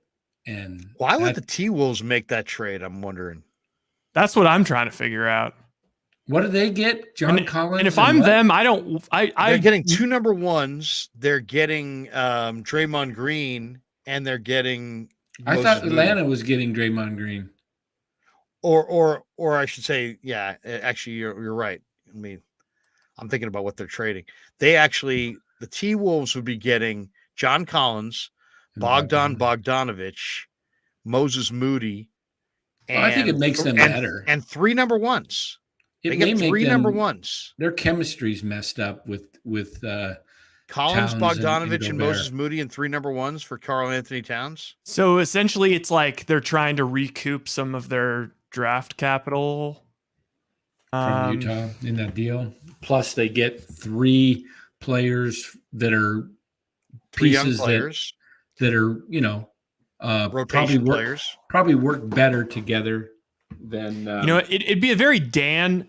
Yeah, I'm trying to figure out the motivation. It would be a very Dan and fantasy move to be like, oh my God, we traded away Wiggins and he got so good, and then and we traded for poopy D'Angelo Russell, and then also we gave away our pick that turned into this Jonathan Kuminga guy who looks unbelievable. Let's try and trade for him back. I can see maybe them trying to get Kuminga. What are you messing with my trades, man? I finished in 5th place. You played for 11th place. Congratulations. Dan's getting competitive and fantasy. Yeah, man. I finished in 5th place. Never even played fantasy until this year. That's right. And you know what? Everything personal. MF and I made the most transactions in the league, and MF is in the title game. Is he really? Yeah. He's in the title game with Kuminga. I think my son might be winning the other league. We have 2 leagues. That's right. We never did hear about that second league. I think my son's winning that league. Yeah, that's what he said. Huh. I don't know. I gotta check in. We probably should have people collect. By the way, you better hope you don't. You better hope you don't have Derrick Henry on your squad in the championship. Because I saw he's out, huh? He's not going to play tomorrow night. They're not playing 6 guys on defense. they're just probably mailing that game in because it doesn't matter. Even if they win, it doesn't matter. It just doesn't matter. They got to beat Jacksonville in week 18 to make the playoffs. So I don't blame them for just kind of sitting those guys. Yeah, I mean, why would you not? Honestly, if I were them, I'd probably play. I forget, they have some horrible other quarterback, but is it Deshaun Kaiser Soze? One of those back up to Willis. Yeah, it was one of those guys that was on the Browns, I think. Maybe Brett Hundley. Doesn't Willis need reps though? Just yeah, but like if they think that they have another guy that gives them a better shot of beating Jacksonville, that's what they're going to do. I mean, they're in a bad spot right now. Just hey, why don't we do this? Bay Area Ballers. MF says Bay Area Baller has great points. Oh, there's no question. And I talked to Baller. Baller is a little under the weather. He's going to join us again next week. We'll have everybody back. Frank will join us. Carl Foster will join us. Cy will be joining us during the basketball season. We'll get the basketball stuff revved up here in the new year for sure. Ray McLeod. Should we play a little Ray? Yeah, let's play the Ray. Yeah, let's throw a little Ray. We were down in Ninerland today, and I love Ray McLeod, man. I love the way he's playing. He had the big touchdown run, and we'll let you hear some of this conversation. Interesting guy, really tough guy. Played with Pittsburgh, veteran. Has played in Buffalo. Talked about a number of different things. Good little dialogue with Ray McLeod. So if you like what you're seeing, hit like, hit subscribe. We love doing the Niners stuff. We're over 9,000 subs. Thanks to all of you. And we will be getting those t-shirts in shortly. So I will be contacting everybody who contacted me about a t-shirt. And we have, I think 50 or so. And I think only like 25 or 30 of them are committed so far. So we still have about 20 left. If people want a Krueg Show t-shirt, they're $25 plus shipping. So we'll figure that out here as soon as I get them in my possession from Tony Casera, who's making them down at Casera's. All right, we're in the Niner locker. Here we go. Here's a little Ray McLeod from earlier today. Rolling. All right, we're here in the Niner locker room with Ray McLeod, and Ray, Pro Bowl alternate. Talk a little bit about. I know you're a team guy, but what does that mean? It's a great individual accomplishment. It being individual accomplishment is definitely a blessing. Me, I'm not chasing alternate. It's cool and all, but again, it's still a blessing. There's more work to be done, and I guess that puts a bigger chip on my shoulder being an alternate. And I ain't trying to go to Pro Bowl, we're going to Super Bowl, so that's our goal right now. Yeah. You've done an incredible job at fielding the punts cleanly, and I think that's one of the hardest jobs in all of football. How much do you work on that during the week? What can you do? Like if there's a young football player watching this for the first time saying, I want to be a return man like Ray, what do you do to perfect your craft? Just catching it and focusing on that concentration while guys are bearing down on you. Having a checklist, going out there knowing who's gonna be where, what to look for, and know where the ball gonna be, and having your body there already. So you make good decisions. You can be able to catch the ball clean and not back and forth, where everybody at, and then you can feel everything around you. But definitely having a checklist, going out there with a game plan. Same thing when you're at receiver or pre-snap on defense, reading defense, reading offense, reading motions. Same thing with punt return. Talk about the touchdown run, man. You hit that. I'm watching it on the binocs from the press box, and I saw the thing kind of come together, and I'm like, man, if he hits that corner, he's gone. Mm-hmm. Tell us what you saw in that run and describe it for us. I see my teammates not just doing their job, but I think an Army truck could have drove through there, and with Willie, Mike, Kittle, and Christian doing their job, and I did my part, get around the edge, make a play. My number was called, so it was time to make a play, and without them, there's no play. Yeah, do you feel like you could step into that Debo role? Because, it seems like that's the spot that would have been normally for him. He's out, you step in, made a huge play. It was probably the biggest play of the game. Yes, sir, and my number called, made the play. Yeah. Talked about the Steelers and the Niners, two of the great organizations in pro football. You played for both. Compare them. How's it different? There's really no difference. Right now, obviously the Steelers not winning like they usually do, like on a consistent basis. And I know Coach Tomlin get that together, but over here is the same thing. Coach Kyle and Coach Tomlin are players' coaches, and players want to play for them. They love them. They go to bat for them, run through walls for them. And when you have a coach like that players love, that coaches love coaching with other coaches like that. That makes sense. Yeah. Everybody in the room, everybody loves coaching with Coach Kyle, and so you just have it's easy to build around, you know, and the chemistry in this room, our receiving room is great. Quarterback room, you can see it on social media if you're not around. You know, Trey and Purdy and Jimmy, they have each other back like no other, and that's how everything trickles down.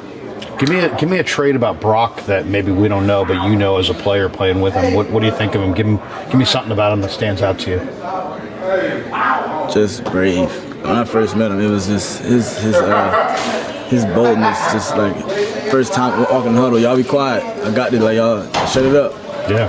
And coming from a rookie, you know, some rookies don't have that put their foot down type of attitude. They kind of hold back until it's their time to shine. But Brock took that initiative, like, y'all, this is my huddle, like, and not no cocky way. Right. And like I want to lead y'all, and you see on the field every day. We seen this before preseason OTAs, and I've been seeing it, so I'm not surprised by it.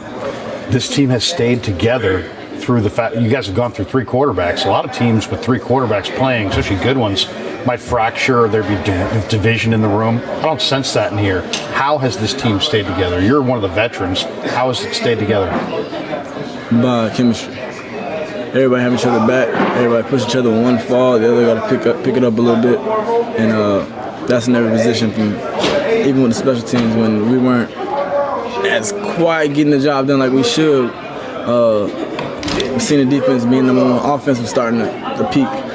You can't be around greatness and not be great. You know, when you're around it every day, it's naturally gonna fall off on you as well. And that's how it's been for I think the team, man. When you see defense doing what they need to be doing, offense kind of like, okay, we gotta do our thing too. And special teams the same well, and we all help each other out.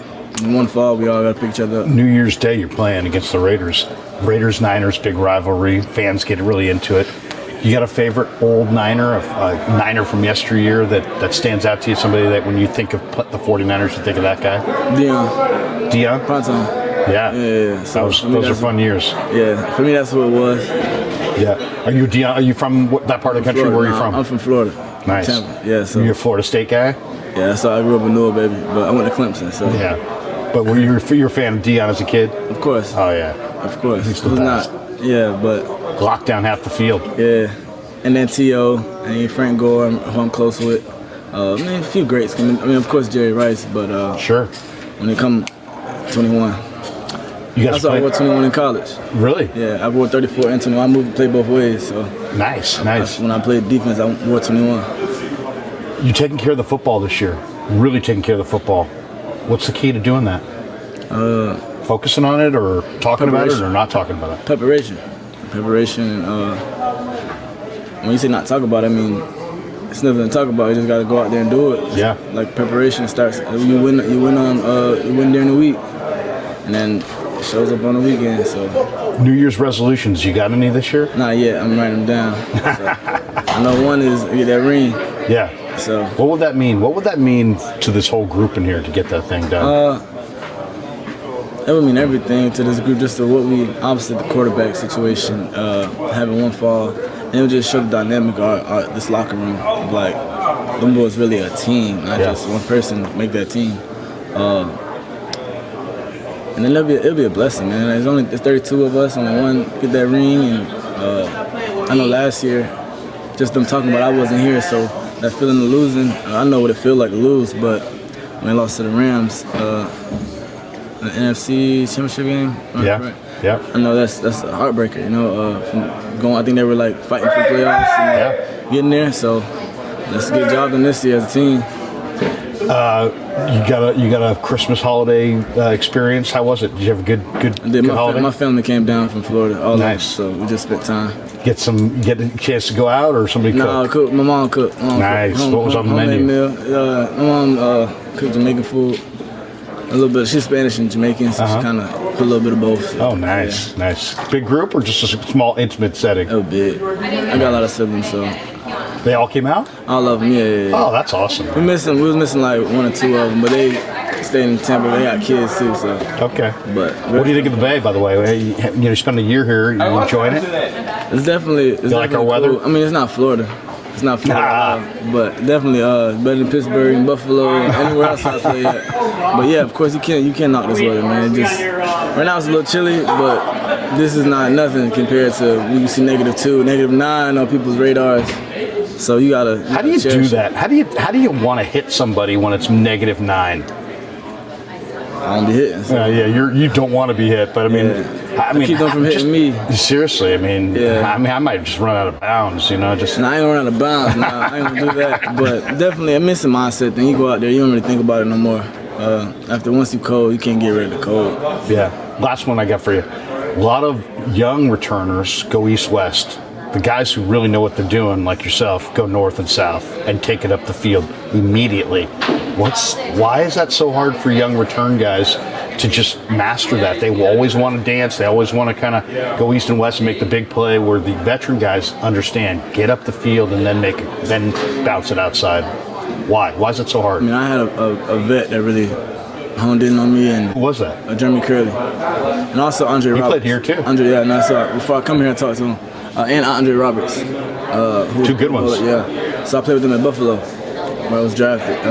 Playing with them too, I really just learned and became professional, which I thought, me coming in, I already figured that was going to be my downfall off the field stuff, just learning how to watch film, prepare.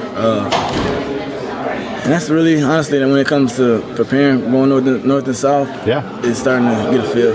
Having experience, east and west in this league, it's fast in this league. So it's a time and place to do it. Like sometimes I feel like I should go east and west a little bit more. You got to be kind of fearless to do that job. Yeah. Well, I mean, not everybody's cut out to be a return man. Yeah, you got eyes up, people running full speed at you. Seriously. What's the biggest hit you ever taken on special teams? Biggest hit I've taken? Man, I got hit last week, but I mean, none hard enough I can remember. Yeah. None hard enough I can remember. So. There you go. Hey, Ray, I got one for you. Yeah, go for it. So, I don't know if you're aware of this, but a big stat that's out there is that the teams that play the Niners the following week, no winners this year. Yeah, except for the Chiefs. I mean, the Chiefs, I don't count because they went into a bye, but every other team the following week after playing you guys has lost. So, like, how much pride do you take in the offense, like how tough you are on offense and how the offense kind of beats defensive players up? Not even offense, it's our team. That's what I said, like, our special teams is like a reflection of our defense. Yeah. Like, you can kind of see it on film. And we take pride in that because that's when we're wearing teams down. And, I mean, other teams that play out there should thank us at the same time, But we take pride in that, man.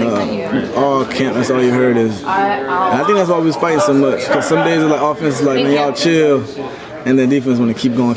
But that's why, it shows up on Sundays. And it's going to keep showing up. Okay, I said I got one. That was the last one. I got one more.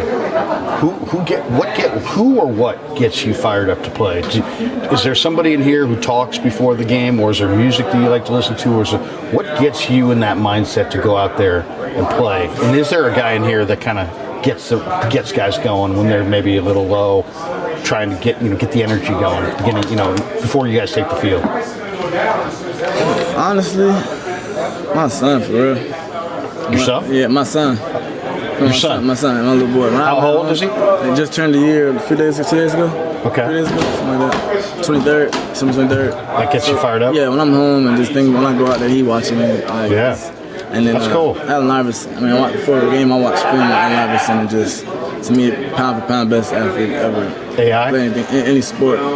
So that's kind of my game ritual. Music will switch up here and there, depending if I'm high or I'm low, need energy, it takes some energy down. But overall, AI is consistent in my son. Appreciate your time, man. Good luck to you. Thanks. Very cool. Great interview. Ray is he's at the end there. He said that he watches Allen Iverson on game day to fire himself up and get ready to play. And I said, what else gets you fired up? He's like, my son, my 1-year-old son. So, it's very cool. Getting a chance to go in the locker room and talking to the players. And it's like, if you do it for a week, Okay.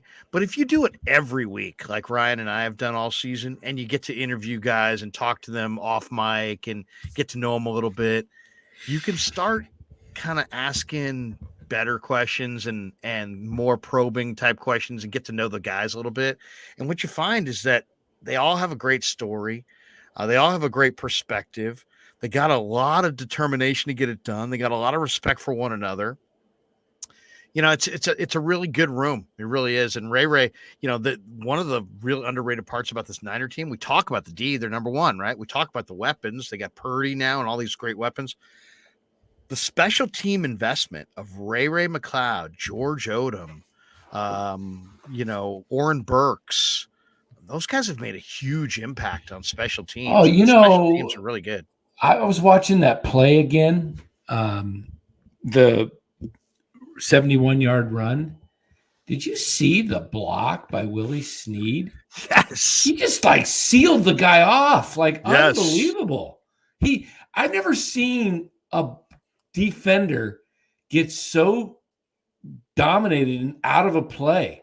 I mean, I'm thinking as that defensive guy is why aren't you blowing through him and, or doing something? But he had him sealed off for 2 seconds. Yeah, it was unbelievable. Danny, if you go back and look at that play again, there was 3 killer blocks all on that one play.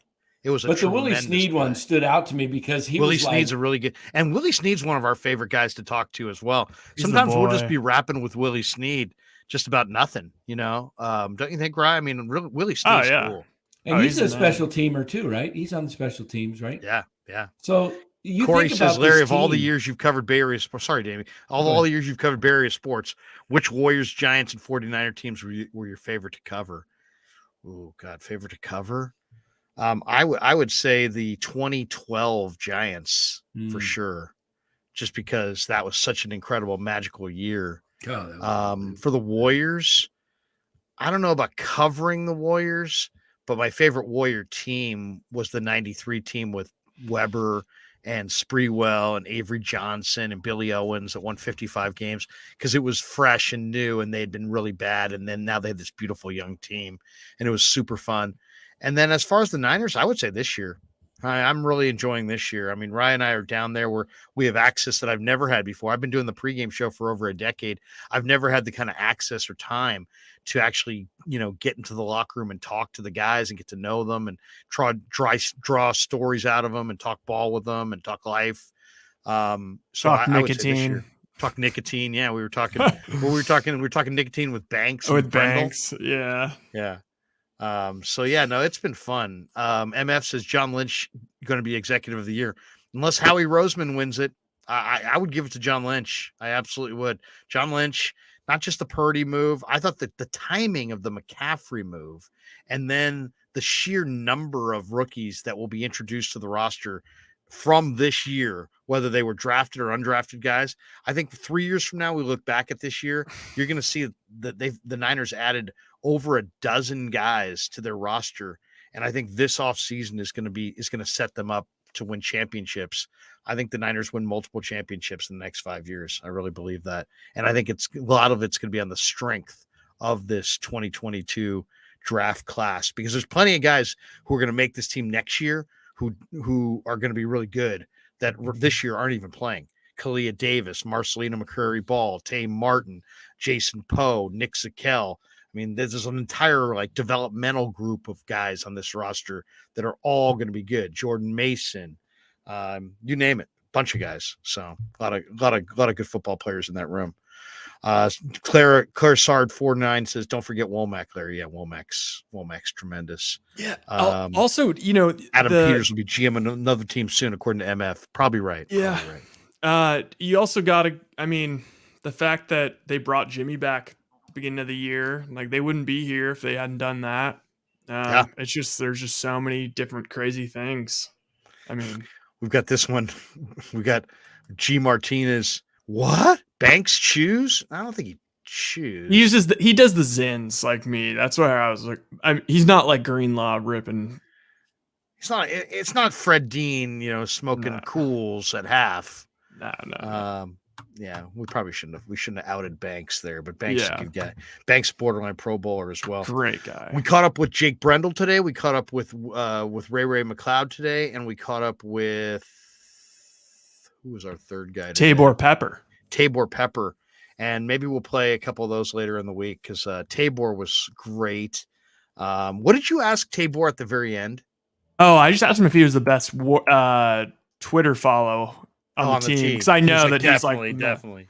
Yeah, you like wouldn't realize that he's like on the 49ers if you like follow his Twitter. I feel like Roberto Martinez says, "Who's your idol, Larry?" I would say my departed father. You know, I didn't grow up with like a lot of sports idols.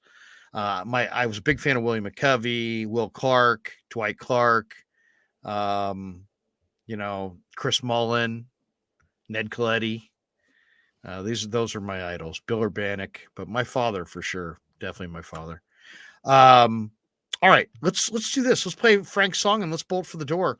I'd love to see a little Ringo. Rye, you back in the homestead? Or is Ringo nearby or no?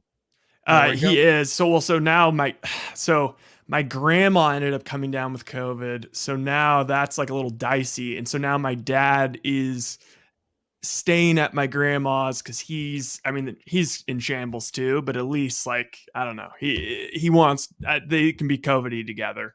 So now I'm back in the house. We just kind of cleaned it up a little bit, but yes, so I'm rambling, but yes. Well, good show tonight. Thanks to everybody. Thanks to our initial guest as well, Claudia. Gestro.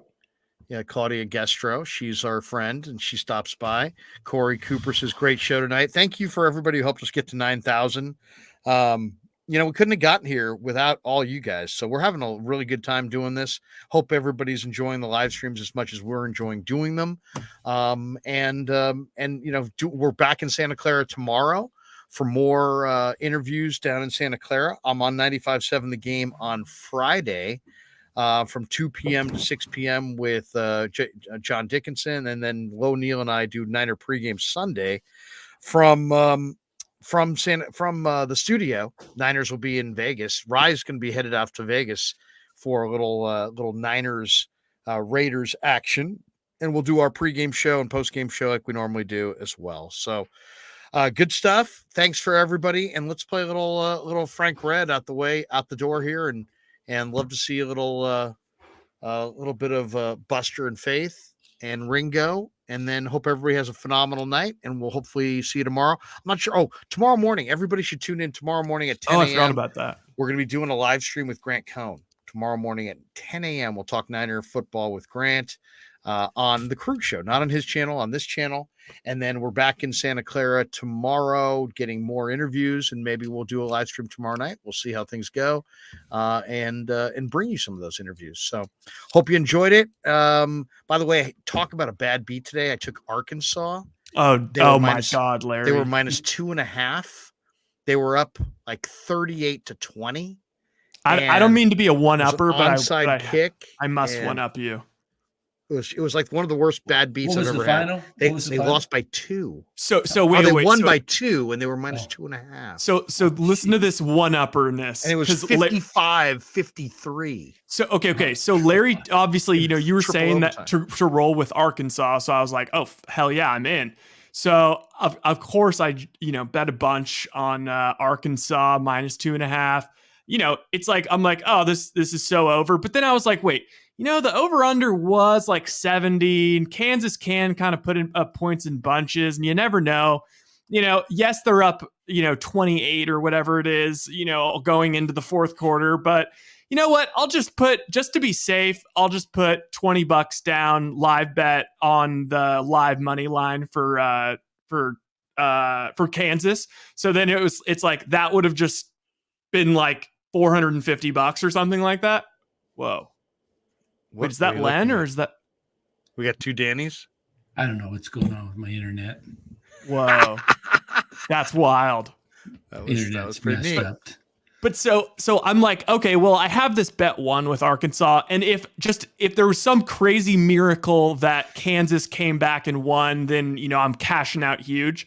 Instead, Kansas comes back, they go to overtime, they go to like triple overtime, and then it turns into the thing where all it is 2-point conversions. So then unless Kansas wins, like I have no shot because Arkansas can't cover the 2.5 because it's just going to be 2-point conversion off. So then Ugly. Sunday dinner says, here's your lock for tomorrow, Larry. Florida State minus 9.5. All right. Yeah, a lot of people are on I'll think Florida it over. State. I'll study it. Yeah, that was a rough one. All right. Little Frank Red on the way out, and hope everybody has a phenomenal night. Thanks for supporting the channel. Onward and upward. And once again, thanks to everybody. Mark Graves says, we can only handle one Dan. I mean, there's just no doubt. You didn't mute me tonight, Mark. Pasquale Goons. Now's your chance. There we go. Vicky Boone in the chat. Thanks, guys. You know your stuff. Thanks for another great show. Vicky, if we didn't know our stuff, would you still like us? I mean, you got 10 seconds to mute me, Mark. Yeah, seriously. I'll mute Danny, Mark, if you just ask. Just ask once. I'll mute him. All right. Here's a little Frank. There you go.